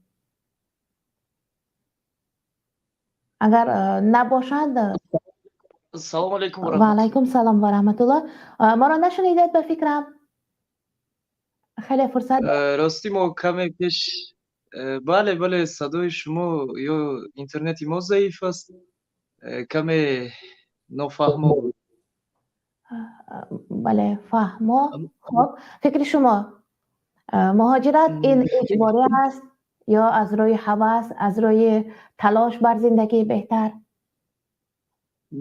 فکر ما در این باره 50-50 هست که مقصد هم مجبوری هم گویا از اختیاری میشد. و برادری که پیش سوال کرد گفت که مقصد مجبوری نیست، مجبوری های مقصد خیلی که محمد اقبال میگه استاد، خلاصه بس کردن در کار، اومدن در کار نیست، همونجا طلب کردن در کار جایهای کاری را. این خودمان در این سبب هستیم. اگر که ما نبیاییم بر 10,000 تومان بلیت گرفته، مقصد ما میتونیم که در همونجا طلب شهروندی خودمان کنیم. در خود وطن طلب کنیم. شما باور دارید که طلب ما را قانع میکنند در وطن؟ باور دارید؟ بله ما اگر یک جا همجا باشیم، 5 پنجه اگر یک جا باشد، هیچ کس هیچ کو کرده نمیتوند. وقتی که یک از 2 کس 10 کس 20 کس که خیز اونها رو در رو میشکنند. اگر ما خیلی که محمد اقبال میگد که ما یک جا سرجم باشیم، طلب ما بر تمام کل جهان میرسد. ما میتونیم که از حق شهروندی خودمان دفاع کنیم. یک کس 2 کس نه و یک شهر 2 شهر اگر برخواسته باشند. بله اما حوزی زیاده از در یک روز 2 سمایلوت 300-500 کس مثال در 10,000 تومان بلیت گرفته پرواز کرده ایستاده است. همین 10,000 сомон агар ба ҳисоби миёна гирем як 3 сола хурду хӯроки як оила ҳаст.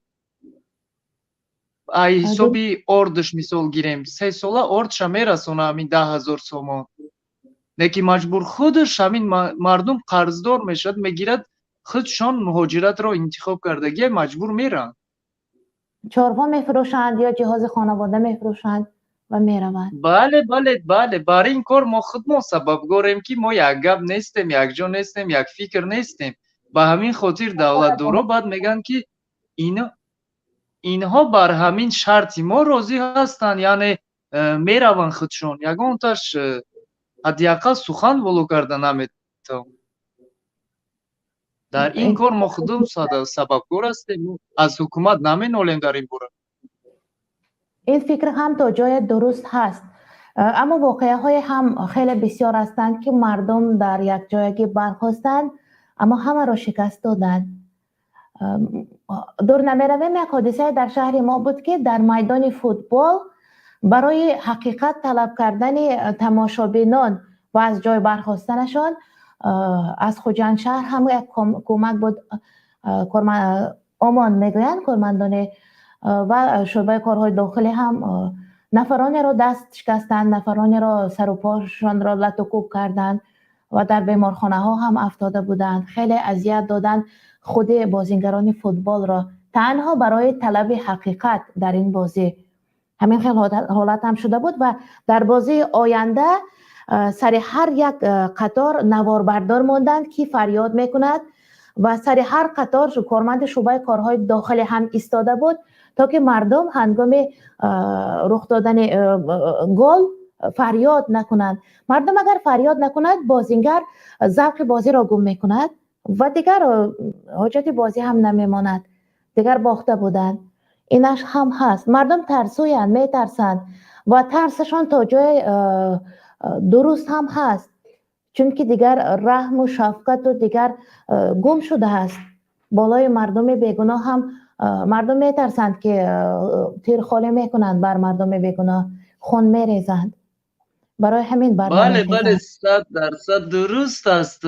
اما ما بر این حال تا بکی دنبال این فاجعه میرویم که مقصد ما تا هنوزه که ما از این ترس و هراس قفا مانده ایم، ما تا با آخر حتی فرزندای ما با این راه میروند. اگر امروز که این فکر اگر این ملت کند 1 میلیون یا 2 میلیون که برخیزد، من امیدوار هستم که اونها در این راه پیروز نخواهند شد. دولتدارو اگر احتراس برطرف شود و همه سر بردارد پیروز نمی شود. درست میگویید؟ بله برای همون امروز مثال ما خودمون در این سببگار هستیم که ما بر 10,000 سامان حتی از بانک قرض میگیریم که از بهشت میگریزیم. از بانک قرض گرفته بله از بهشت میگریزند. تو جایی که در شریعت محمدی صلی الله علیه وسلم که انسان باید کوشش کند بهشت خود را خرد، اما از اون تاجیکستان بهشتوار سوم داده از بهشت میگریزیم. این سبب خودمان در این سببگار هستیم. ما باید نرویم، ما باید بستیم، طلب کنیم از حق خودمان. ما نه اینکه 1000 کس 2000 8 میلیون 9 میلیون همه مردم در همین حالت هستند. مردم را در حالتی قرار دادند که آنقدر تنجی، آسودگی، آرامی، آنقدر پیشوای معظم همه چیز خوب است گفتند که مردم باور کردند به همین چیز. مردم باور کردند که خوب است. درست تا بر مهاجرت نرفتید، روسیه ندیدید، تا کشورهای آزادتر و آبادتر ندیدید. ما هم در آن باور بودیم که تاجیکستانمان بهترین بهشت دنیاست، اما کمتر بیرون شدیم که بهشت‌های زیبای هم بودند، بهشت‌های دارا هم بودند، بهتر هم بودند، آزادتر هم. بله 100%. بعد خواستم یک چیز را همینجا ذکر کنم. راستی در همین مهاجرت طول 10 سال می شود در همینجا هستیم، کار و فعالیت زندگی همه خوب الحمدلله. بعض محل های می شود که مثال با زن های روز یا با مرد های روز یک کم گپ گریزی می شود، در حال اونها با طعنه میزند که شما بر شهر ما آمده زبان درازی میکنید. این سخن مرا به حد میکشد.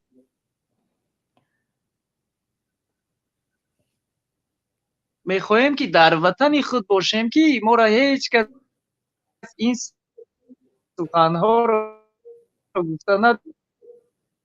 چون که گرچنده که ما بر مهاجرت در کل جهان هم باشیم، ما زاده اونجا نیستیم. ما تاجیک هستیم. ما در تاجیکستان باید که زندگی و فعالیت. یک مقال روسی هست میگن تو همان جایی که مثلا میخوام تو در همان جا قرار داری که تو به همان جا لازم هستی که زاده شده. شما درست میگوید با تاجیکستان ما بیشتر لازم هستیم، اما مجبور هستیم روی بر مهاجرت آورده غریبی پیش گرفته باشیم. من شما رو میفهمم. من حالت تاجیکان رو هم میدانستم که تحقیر میشوند در روسیه، تنقید میشوند، مسخره میشوند، تمسخر میکنند جانبشان. میبینم، میدانم. همان تاجیکانی که در روسیه چورکه میگویند، یک با نظر پس مینگرند، آنها هم در تاجیکستان یک عائله با آبرومند را پدر هستند، برای یک خواهرکان ایمانی برادر هستند. بله بله، چه خیلی که در عرفیت میگن. بله. در کجایی که نباشی، امین یک کف خاک وطن به از تخت سلیمان باشد. خاری وطن از لاله و ریحان بهتر. درست میگوید. از سرمان گذشته است که واقعی با کل مردم تاجیکستان گفتنی هستم که ای مردم، مقصد شما دعوا از حکومتداران نکنین، شما از خودتون دعوا کنین که برای چی ما امروز مهاجرت رفتم. ما باید اگر سرجمانه باشیم، ما سرجمانه در داخل باشیم، ما را هیچ کس از اونجا بیرون کرده نمیتواند، چون که ما زاده تاجیکستان هستیم. این فکر شخصا من در همین فکر قرار دارم. یگان مثال از یگان کس اگر خیلی که یگان کس محقول نکند سخنهای ما را، یا که مثال فکر کند که ما مثال خطا کردیم، باقی از همه بخشش میپرسیم. در پناه الله مهربان باشد. بله، خداحافظ. درست میگوید. ما همانجا لازم هستیم که به دنیا آمده ایم. خداوند برای در تاجیکستان بودنمان قسمت کرده، پس همانجا لازم هستیم.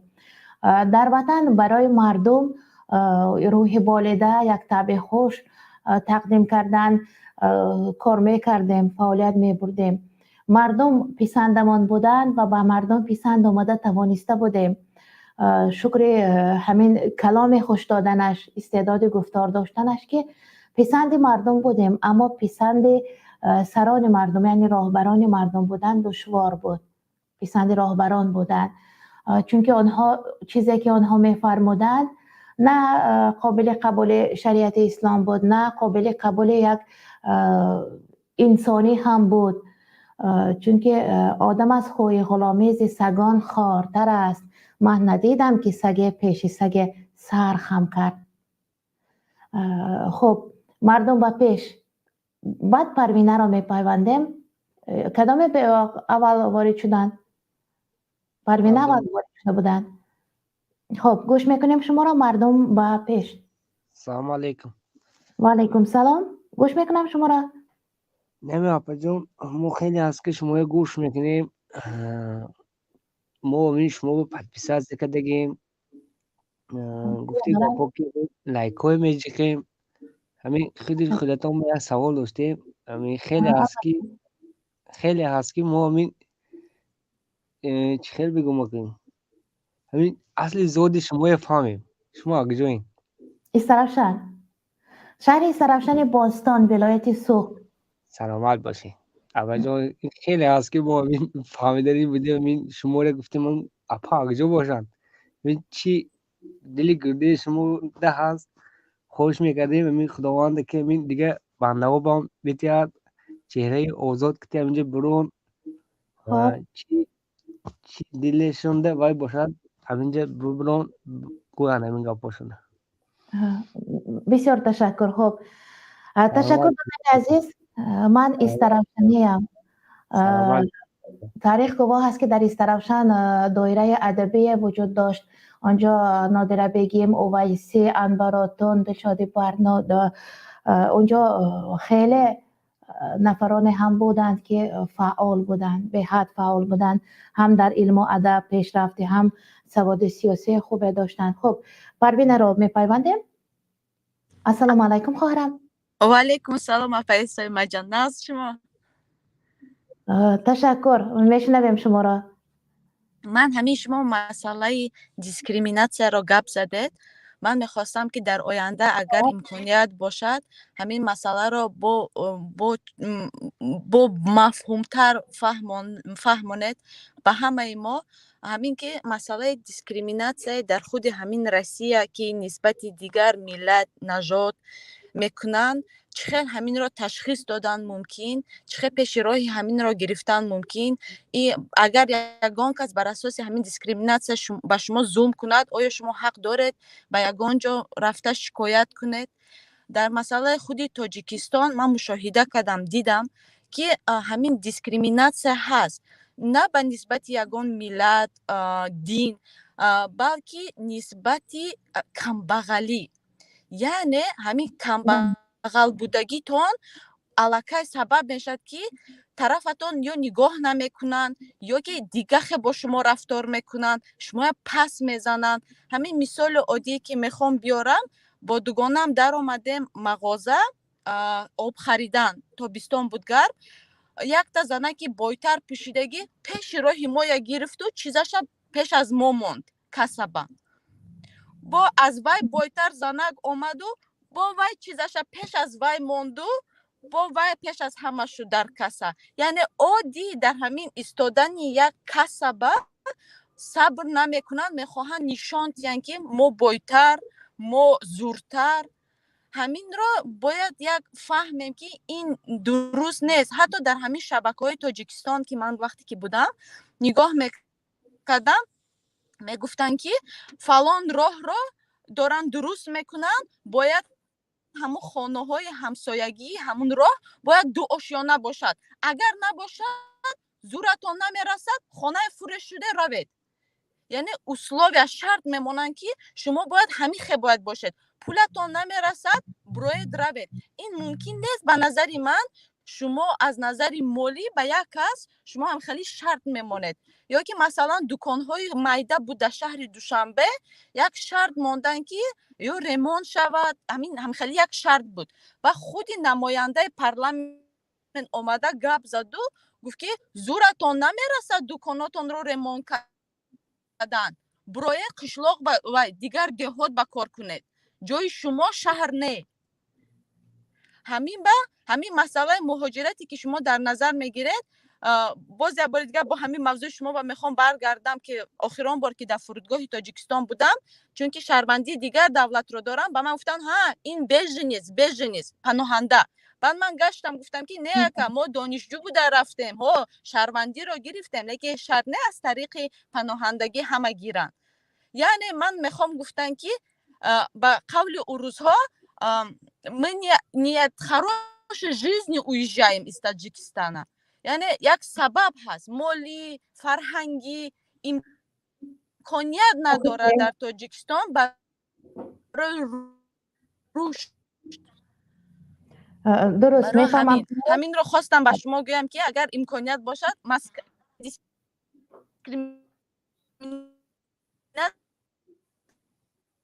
چرا به زبان تاجیکی نمیدانم، لیکن بله، پس زدن از روی نژاد، از روی رنگ پوست. صدایشان ضعیفتر می آید، شاید اینترنت اونجا خوب نیست جایی که قرار دارند.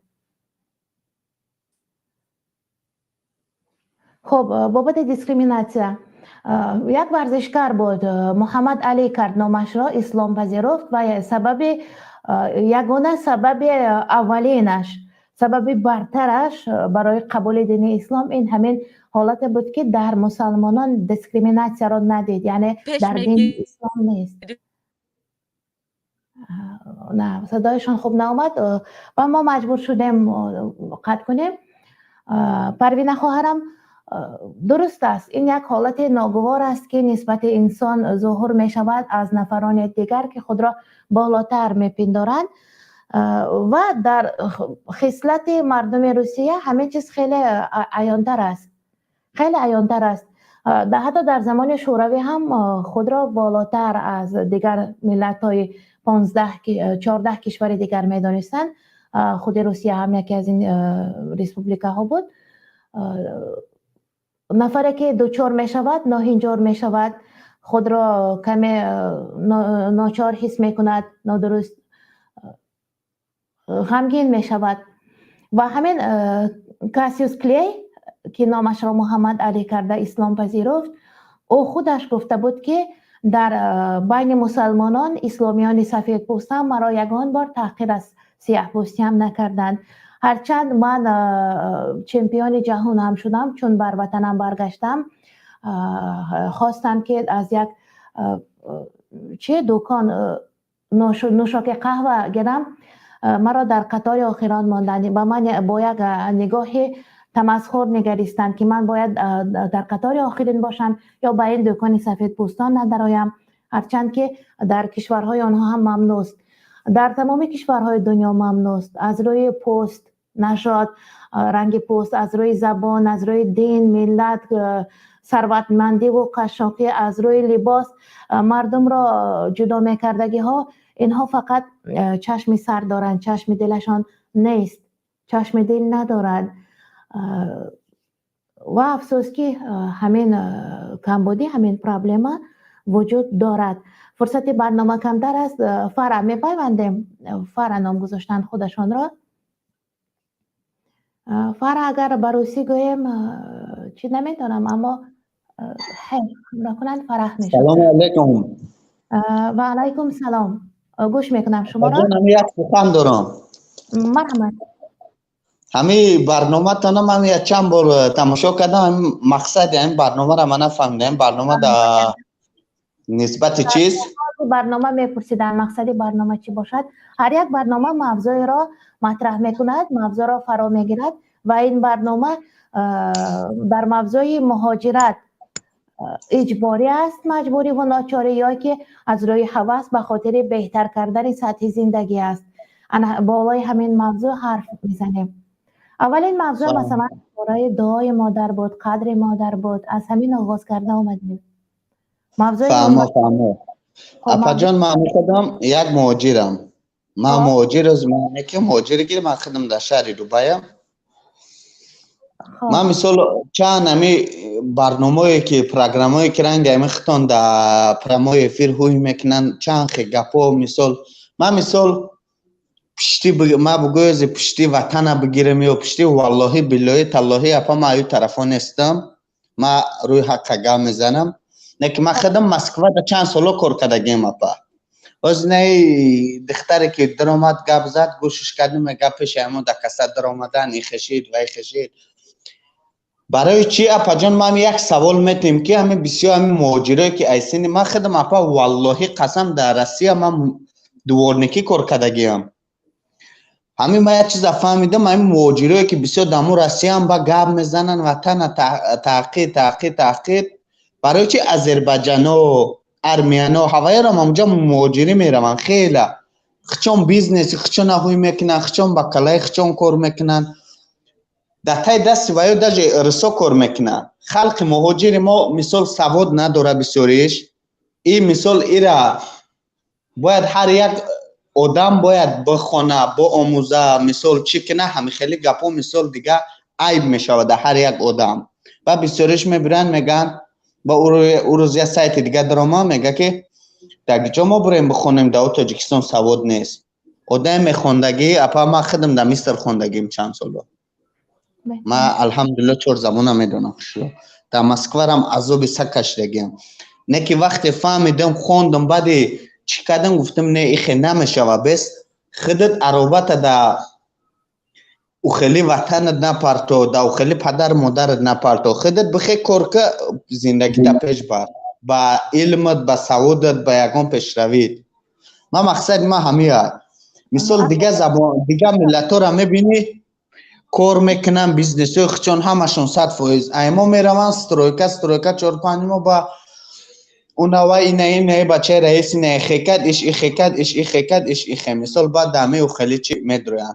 ما با خدا اپا ما اینا اما آدمی که دروغ میگه خداوند زندگی خوب نشانش نتیه. ما مثل یگان حکومتی نیستم، نه که ما پروستکو هم خیلی چیزا را میبینم سر مدار میگیره. فکر شما درست است، از ماست که بر ماست حالتی در روسیه بوده، اما دادن تاجیکان صاحبکاران موفق هم در روسیه کم نیستند.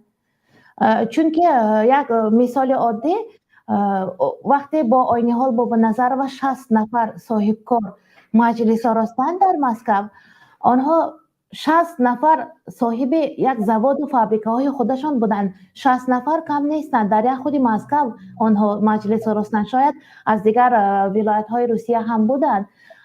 من در کراسنایرسک بودم، آنجا هم صاحبکاران تاجیک کم نبودند که در دستشان ازبک ها و ارمن ها و آذرها کار میکردند. اینش هم درست. اما خب ما همین سوال در جواب میده. من نگفتم که تاجیکا همش پول خود، همه آدمایی که بیزنس خچانه میکنن چی خچانه میکنن و یا در پراموی افیر نمیدرن یگان خیلی مثال گپای چی نمیزنن. مثال ویدیو را میبینی چی تاجیکا را میبینی یک کورای میکنن دمو راسیه که بخدا کو ایزا میکشی. این ما خدم اپا دمی دوبای در قطعی توریستا کار میکنم، من پول نیامی گسنی سوده همش ارسا میان میگن تیات کده است تاجیکستان، میگن اوسوی قطعی موجه خشرو گامیزم. وقتی من رسید من مسکو دفعه 4 سال بودم، چیلیابینسکی دا بودم، مسکو دا بودم، گورد بریانسک دا بودم 4 سال کار کردم. اونجا ادنشه ندیدم، اینجا دادیدمشون. وقتی فهمیدم با میگن ارسو ایخی کدن و ایخی کدن ای چیزا که ما خودمون دفت کچون کدگیم. یگان آدمی که مثال چی ای هوا آمدگی نستم یپا امی چی کدیم، امی سر خم کدیم، امی کوری پس امی خرفته. بله فهمو. در روسیه ما هم دچار یگان خیل پس نگری و بدبینی نشدیم، اما از زبان دیگرها بسیار میشنیدیم. در همین کشوری که هم حضور داریم مردم میگویند که روس‌ها نسبت ما نظری پست‌تر دارند. این خصلت ملت است، یگان پس زدن نه آنها را. دیسکریمیناسیا در بسیار کشورها هست، نه فقط در روسیه، اما حالت ناگواری هست. بله شما را درست فهمیدم و از ماست که بر ماست گفته شما خیلی جای دارد، درستی بسیار هم دارد. چون که خط و سواد دانستن، صاحب کاری درست بودن، چشم کاردان بودن برای انسان آبرو می افزاید. وقتی که انا 4 زبان بله تشکر، من میفهمم شما رو. وقتی 4 زبان رو میدونید در علاقه امکانیت دارید که در 4 کشور دنیا فعالیت برده باشید و باز اگر چشم کار را هم دانسته باشید. زبان کار اپا جان گفتن 100% نه. ما به خدا قسم میگم، مثال ما گرام مثال خیلی تاجیکستان چی نمیکنم، میگم وای خیلی جدم نحقی است. نه که این همی جدم میبینی اپا گنده بسیار هم جدم مهاجره گرنی ای چون 10-15 میلیون ای فیلیپین آمدگی ای چون چند شهرها همشون کار میکنن. همه ایمین اکا همه امارات بگیری، همه شهرهای عربا، همه خلیجی دولت را بگیری، کارهای چول نیره هندوسا و پاکستانی ها میکنن دیگه. کارهای کم ترک آفیس تو زتر را. سلام علیکم. و علیکم سلام. که در مثلا همین جای ما 15 میلیون و 14 میلیون یعنی مهاجر دیگه دولت. بله شما یعنی شما گفتنی که نه تنها تاجیک دیگر ملت هم مهاجر دارد، درست؟ بسیار اکا بهترین. بله بسیار خیلی تا تمام ملت در سروی دنیا در مهاجری است. بهترین گپ گفتین. اما من یک سخنی را میگم که تمام روس و تاجیک و قرقیز و ازبک و دیگر ملت برام ایران علاقه میدونن پس بدنی ما را. راست. وقتی که یک هوایدو دختره که 5 ساله نگم چی کارش کردم، من ایزو میکشم گیرم میگیره، اما تجاوز کردم موزیره سری سو دوای دوام داره. اگر دیگه ملت اگر یک شیطان خونش شهروندش اگر خور بخله به هیچ یگون رسوی در تای پوش مونا یا مراجعت نامه یا چی یگون نمود اوه یا سیاست میکنه که شهروند نیمای در کشوری تو حالی دیگرو شما برو یک تاجیک هم یک شنی تاجیک جنگال در گون میکنن مترو در تنگلش میکنن پشتش پیداتش میکنن کورچشاپش میکنن پیداتش همه کار میکنن ایوش مال شما نپوشیم دیگر دولت ها منظور که ما که ایه که دیگر دولت ها همه خیال سنان که به قدر سوال شما گوش دارم برادر گبزه در کشور هم همین خیلی نام گرفتید به شما سوال گذاشته سادن که در دیگر کشور هم یک ملت را تا این درجه که تاجیک را در روسیه به قدر میکنند چنین حالت دیده می شود؟ ما اپا امی اکر یک سوال دارم من مثال یگانو خیلی سخن بد مثال نسبتی اکر ندارم یکمش نشاط او خواهرچه گرفت ما او ویدیو ششن ختمشو کردم او خیلی خدمون تاجیکا می باشه مایلی او وطن اوست بسته شیرون روجه بسیار هم باید خچان حل میکدن یکمش اپا دیمش این شهری که ما ایستادگیم ما ایتالیا دا بودم من پا تورسیا دا بودم چند شهر دا بودم ایجا دا ما ایستادگیم نه که ایجا شهر اسلامی ایجا 5 وقت از اون همه فهمی سپاکوی نام صدفویزه یکانو خیلی چی نیست ایجا ملتچگی نیست ایجا همه قانون داره یک قانون داره که همه یک آدمی که در جمعه آدمای مثنی بیا بگه توجیکتی ایجا در شهر ما کار آمدگی یکان مثال سوسه پلیچه زنگ میزنی او مثال که تحقیق کدگیش میاد مثال و یگان چی میکنه اشتراف ایجا ستروگه اپاپون خود قانوناش هم دیگه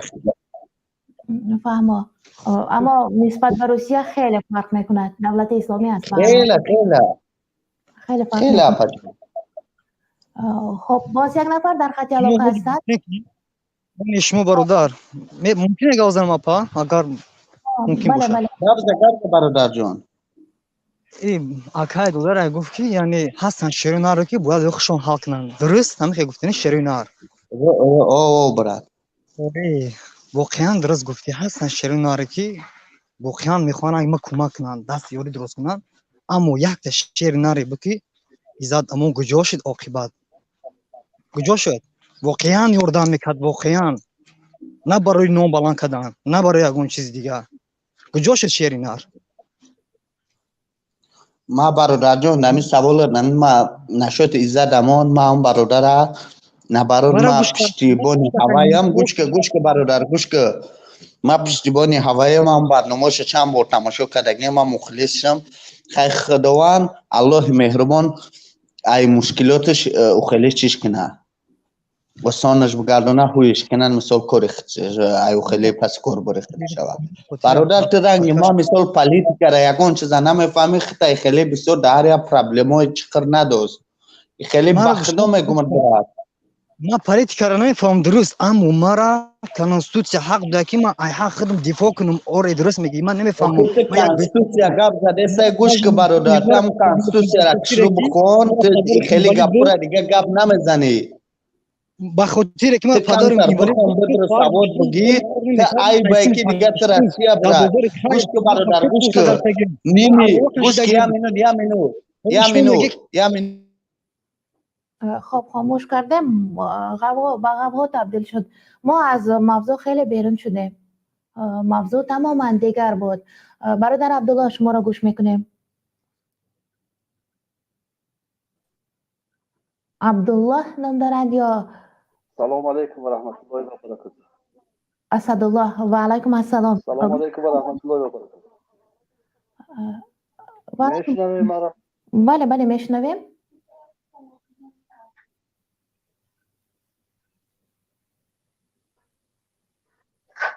حاضر یک دقیقه ما اینترنتی ما کم ترک ما اینترنت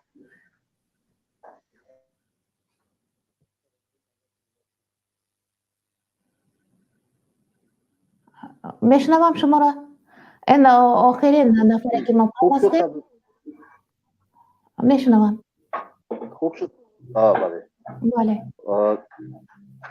ما هم بدونم که موضوع درباره مهاجر مجبوری است یا که از روی مجبوری یا اختیاری یا بله یا اختیاری است بله درست قید کردید. من چی گفتنی بودم که مهاجری البته مجبوری است. بسیار نفرها برای یک لقمه نان حلال میبرند از کشور تاجیکستان که حالا کشور تاجیکستان اینقدر دیکتاتوری و فساد است. بسیار نفرهایی هستند که از روی دینشون که چقدر در تاجیکستان ناعدالتی، چقدر صدها زنای ما را بی‌حجاب کردن، بی ایمان کردن. من ببینید در کوچه‌ها گله منم شبها تنفروشی میکنن. دولت این حکومت ما ایرا نمیبیند؟ فکر میکنی؟ فقط همین چیزها را میبیند. نفرهای مخالف را میبیند. ببین که در تاجیکستان چی گپا رفته، همه را بی ستر کردن، بی حجاب کردن. مثلا من در تاجیکستان کار من خوب بود، من حاضرم در تاجیکستان برم اگر زندگی خوب چی کردم میتونم، کار خوب، تجارتکارم هستم، همه کار کردم، لباس فروشی کردم، رستوران داشتم، همه چی بود. نه که به خاطر چی من برآمدم هجرت کردم؟ به خاطر ناعدالتی، فسادی و نمیدونم دیگر. من برای این مراجعت من برای مولای درباری، اون مولایی که حالا در اونجا سید مکرم دیگراش که همه مردم رو به یک فساد برده رسانده ایستادن، ملت تاجیک رو، تخم ملت تاجیک رو نیست و نابود کرده ایستادن، و آنها مراجعت دارم. و دوی مراجعت من این است که زنهای محترم، من میدونم که در این برنامه شما زنها بسیار شرکت میکنن، اشتراک میکنن. زنها باید خاموش نبیستن. زنها که از مردم حقوقشون زیادتر هستند، اونها را کمتر اذیت میکنن مردها رو. مثلا ما برآمده یک اعتراض کنیم، یک مثلا میتینگ کنیم، یک کار دیگر کنیم، ما رو تیز برده محکم میکنن، باز شکنجه میکنن، میکشته میپرتوین. از زنها من چی دارم؟ مجبور هستن، مردم مجبور هستن از دین خود حمایت کنند، از نمیدونم که از یک لقمه حلال باید پیدا کنند. در تاجیکستان هم ما هم کار میکردیم، لیکن همه با فساد بود.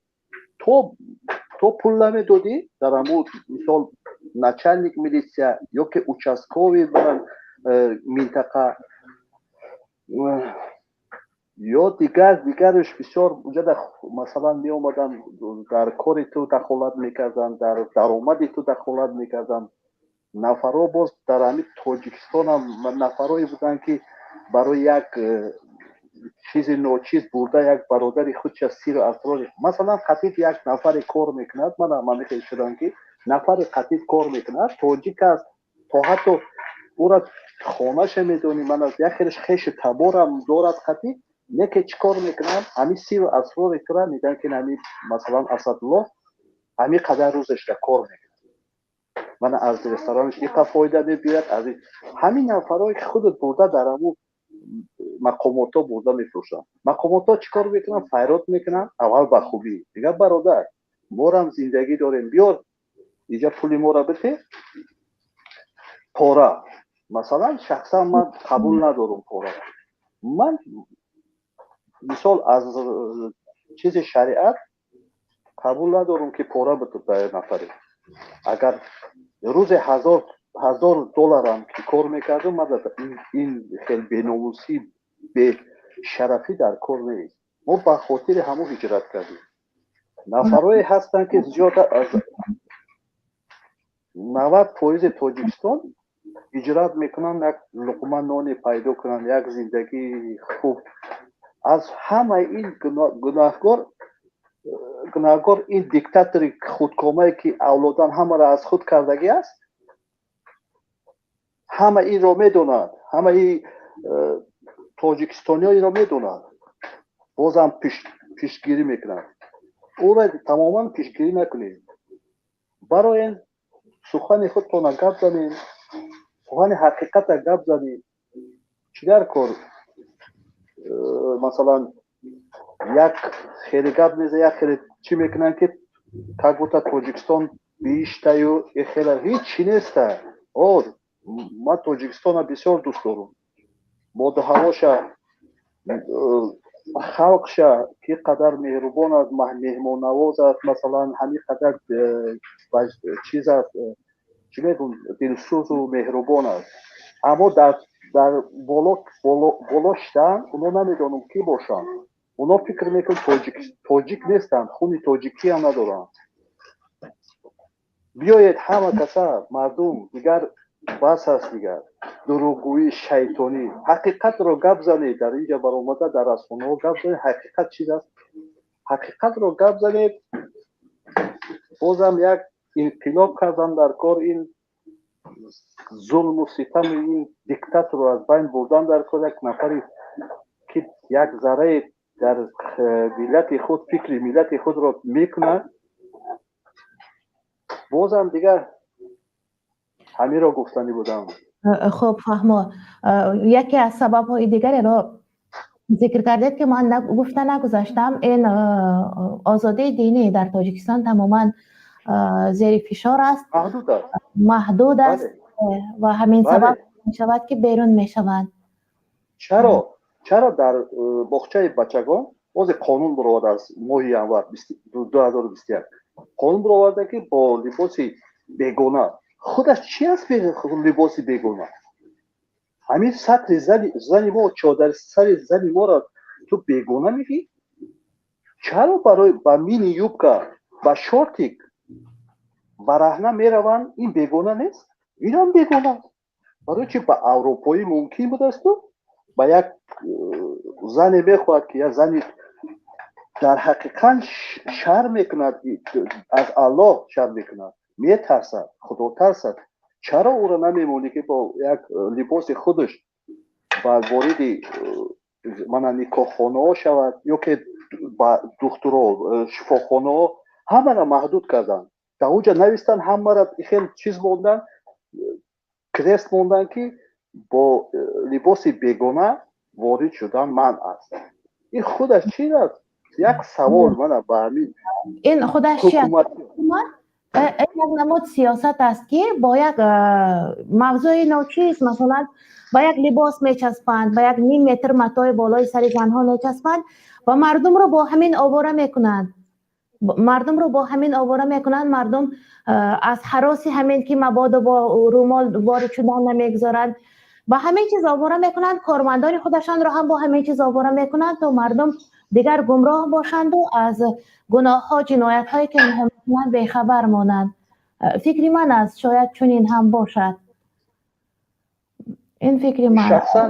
صدر حجاب ممکن می نویسند. بله.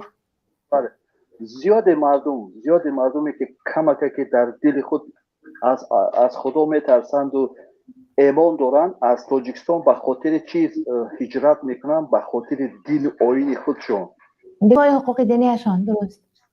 بله، ما زیاد دیدیم در این هجرت، ما زیاد نفرها را دیدیم با اونان صحبت شدیم که سبب هجرت شما در چیز است. همشون هم کار داشتن، مثلا بیزنس داشتن، پول داشتن.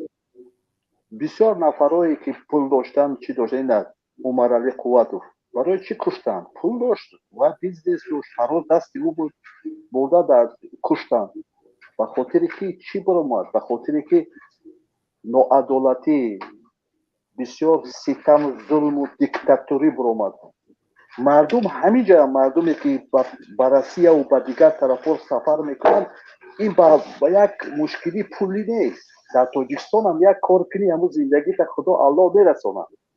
یک کار میکنی، یک زمین در یک گاو یا یک کار دیگر، فکر میکنم که از این طرف از روسیه و از اروپا و امریکا را کرده در تاجیکستان شخصا برای من پولیوی آسان بود. اگر کم که امی کلات کار فرمایید در تاجیکستان هم پول خوب، زندگی خوب هم چی میکنی؟ نه که چیز است در اوجه همه همین فساد و فسق و نمیدونم دیگر ناعدالتی برای نمید زنای ما را به سطر و به حجاب و به سواد و نمیدونم چی، فرزندای ما چی میشوند؟ فرزندای ما همین میروند در قد ایران نیستن، همین خیلی همون تن فروشی میکنن و دیگه همه من ببین چقدر دیسکا کلوبا را همه شک شدن، همه را چی کردن، مسجدها را مختن. این همه با زیدی ما، زیدی مسلمان، زیدی خلق برآمده است. برای مقابلش مبارزه بردن شاید مبلغ گذاری هم میشوند از کدام یک تشکیلاتی که اینقدر با سعی و کوشش تازه وارد همین هم شدن همین قدر. خب موضوع خوب هم بود بررسی شد. در بیمارخانه ها با سطر وارد شدن من است می نویسند، در مکتب می نویسند. جلد کتاب هم سطر است، همون شیم و کاستیومی که می پوشند وای هم سطر نام دارد. سطر فقط روی مال، سطر روی کش است، روی کش است، جلد است که از بالا کشیده می شود. درست. اما همین روی مالی که من عین حال در بر دارم، در استراوشن ما تک دوره و رو دوره می گفتند، یعنی یک روی مالک خورد از زیر و از بالا یک سرگیرک دیگر باید می داشت زن. و خیلی زنها اگر پتوچه می برآمدند باز یک لباس مردانه را از بالای این روی مال ها می گرفتند که مردم که وای زن دارد جلک می گرفتند. بیشتر مردانه هم می گرفتند که مردم صاحبدار بودنش را درک کنند. این خطا بود، یک ایبا بود، یک شرم ملت را نشان میداد. خیلی زیبا هم بود. خب اما با زنها بسیارتر مراجعه دارم. زنها، مادران محترم، خواهران محترم، نمانید این خشت این روز تا روز کرد. والله بالله تلای قسم کرد تاجیکستان نمیدونم دیگه در چی مبدل می شود، نمیدونم که چی ملت می شود. یعنی در افغانستان همین قدر جنگ بود، چیزاست، همین قدر مشکلات نه که رنگ مثل تاجیکستان خیلی نیست. مسجدها آزاد است، مردم چکلی میخواه میگرده. خیلی مانده کدومی میخواه اروپایی بگرده، کدوم میخواه سطر حجاب میکند. خیلی درست است دیگه. ما دیگه مردم به حال خود زندگی کنند. این فساد و این قدر مکر و حیله رو بس کنید دیگه.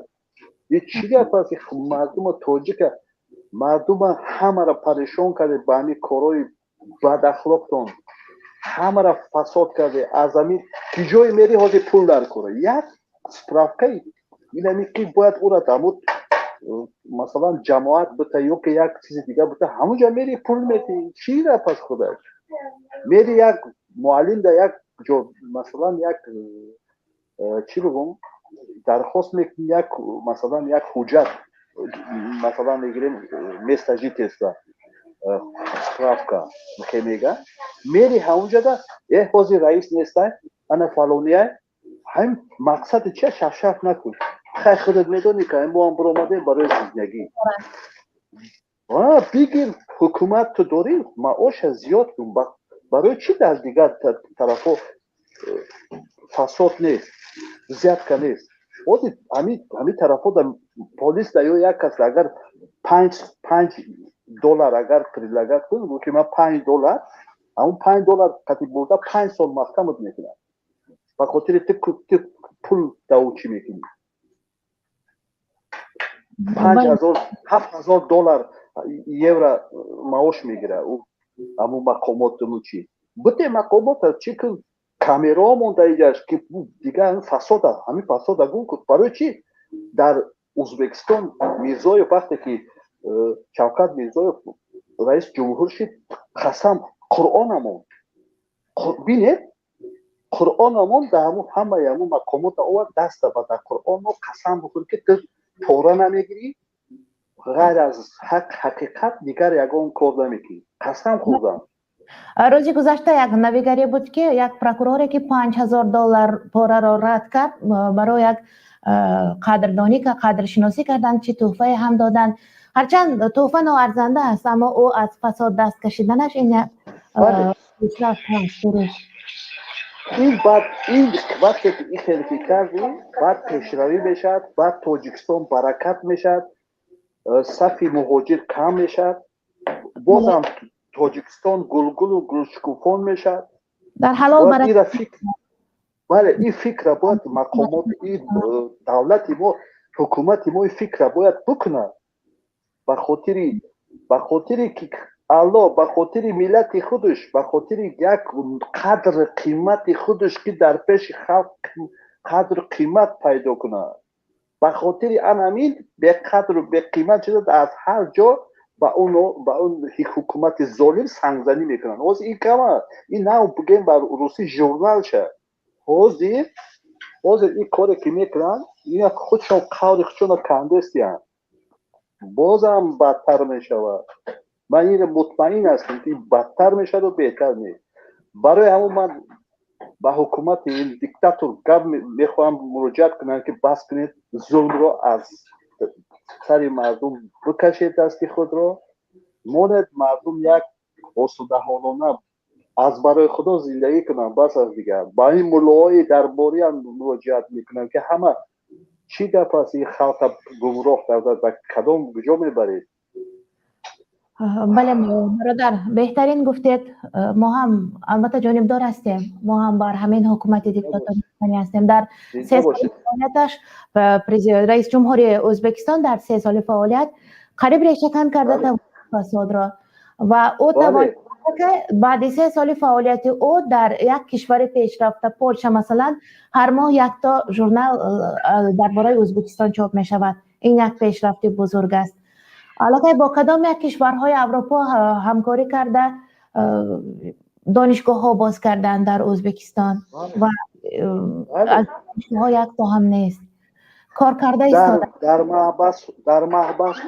در محبس ها چیزی قرآن تعلیم قرآن و من همین جنایتکارانی که من همین جان دانشجویی که جنایت میکنه یک دوزی میکنه یا یک مثلا هست خود جنایت در همه جا با اونو فراهم کردن کامپیوتر آنلاینی درس در محبس کرسی آموزش رانندگی کشادن در محبس زبانهای کامپیوتری کشادن یعنی کار با کامپیوتر چقدر در تاجیکستان بله یکی از محبسی که بدترین شرایط داشت جزای های نهایت دشوار سخت آنجا باید جزا داده شود این محبس را به تمام بستند بله مخصوصا وزمین رو بله درست قید کردید برادر خب اینجا کارگردان ما گفته ایستادند فرصت برنامه را خیلی ما عبور کرده گذاشته رفتیم برای صحبت زنده باشه ما نمیخواستم اینقدر صحبت طولانی کنم و در اواخر گفتنی هستم که برنامه شما که همه وقت همیشه فعال باشید همه وقت زنها رو مخصوصا با اونها بفهمونید که چطور کردن کار چه راهاشه بازم شما زن هستیم ما درست نیست در این چیز شما چیز کنیم اما دلی ما اینقدر مردم رو میفهمیم در گمراهی است به خاطر الله ما پر اومدیم اینجا گپ زدیم باقی در پناه الله باشه سلام علیکم و رحمت الله و برکاته علیکم سلام خب بهترین یک مشورت زیبا هم بود یک صحبت خوب هم بود تشکر برای همه آن نفرانی که برای ابراز اندیشه خود وارد برنامه شدند و حرف زدند اگر موافق برنامه هم گفتند مقابل برنامه هم گفتند همراه همدیگر هم نبودند مهم هر کس فکرش رو بیان کرد و انسان نمیتواند همه یک رنگ باشد از این سبب هم او انسان از زیرا شعور دارد و دیگر شعور گوناگون داشتنش آرا از دیگر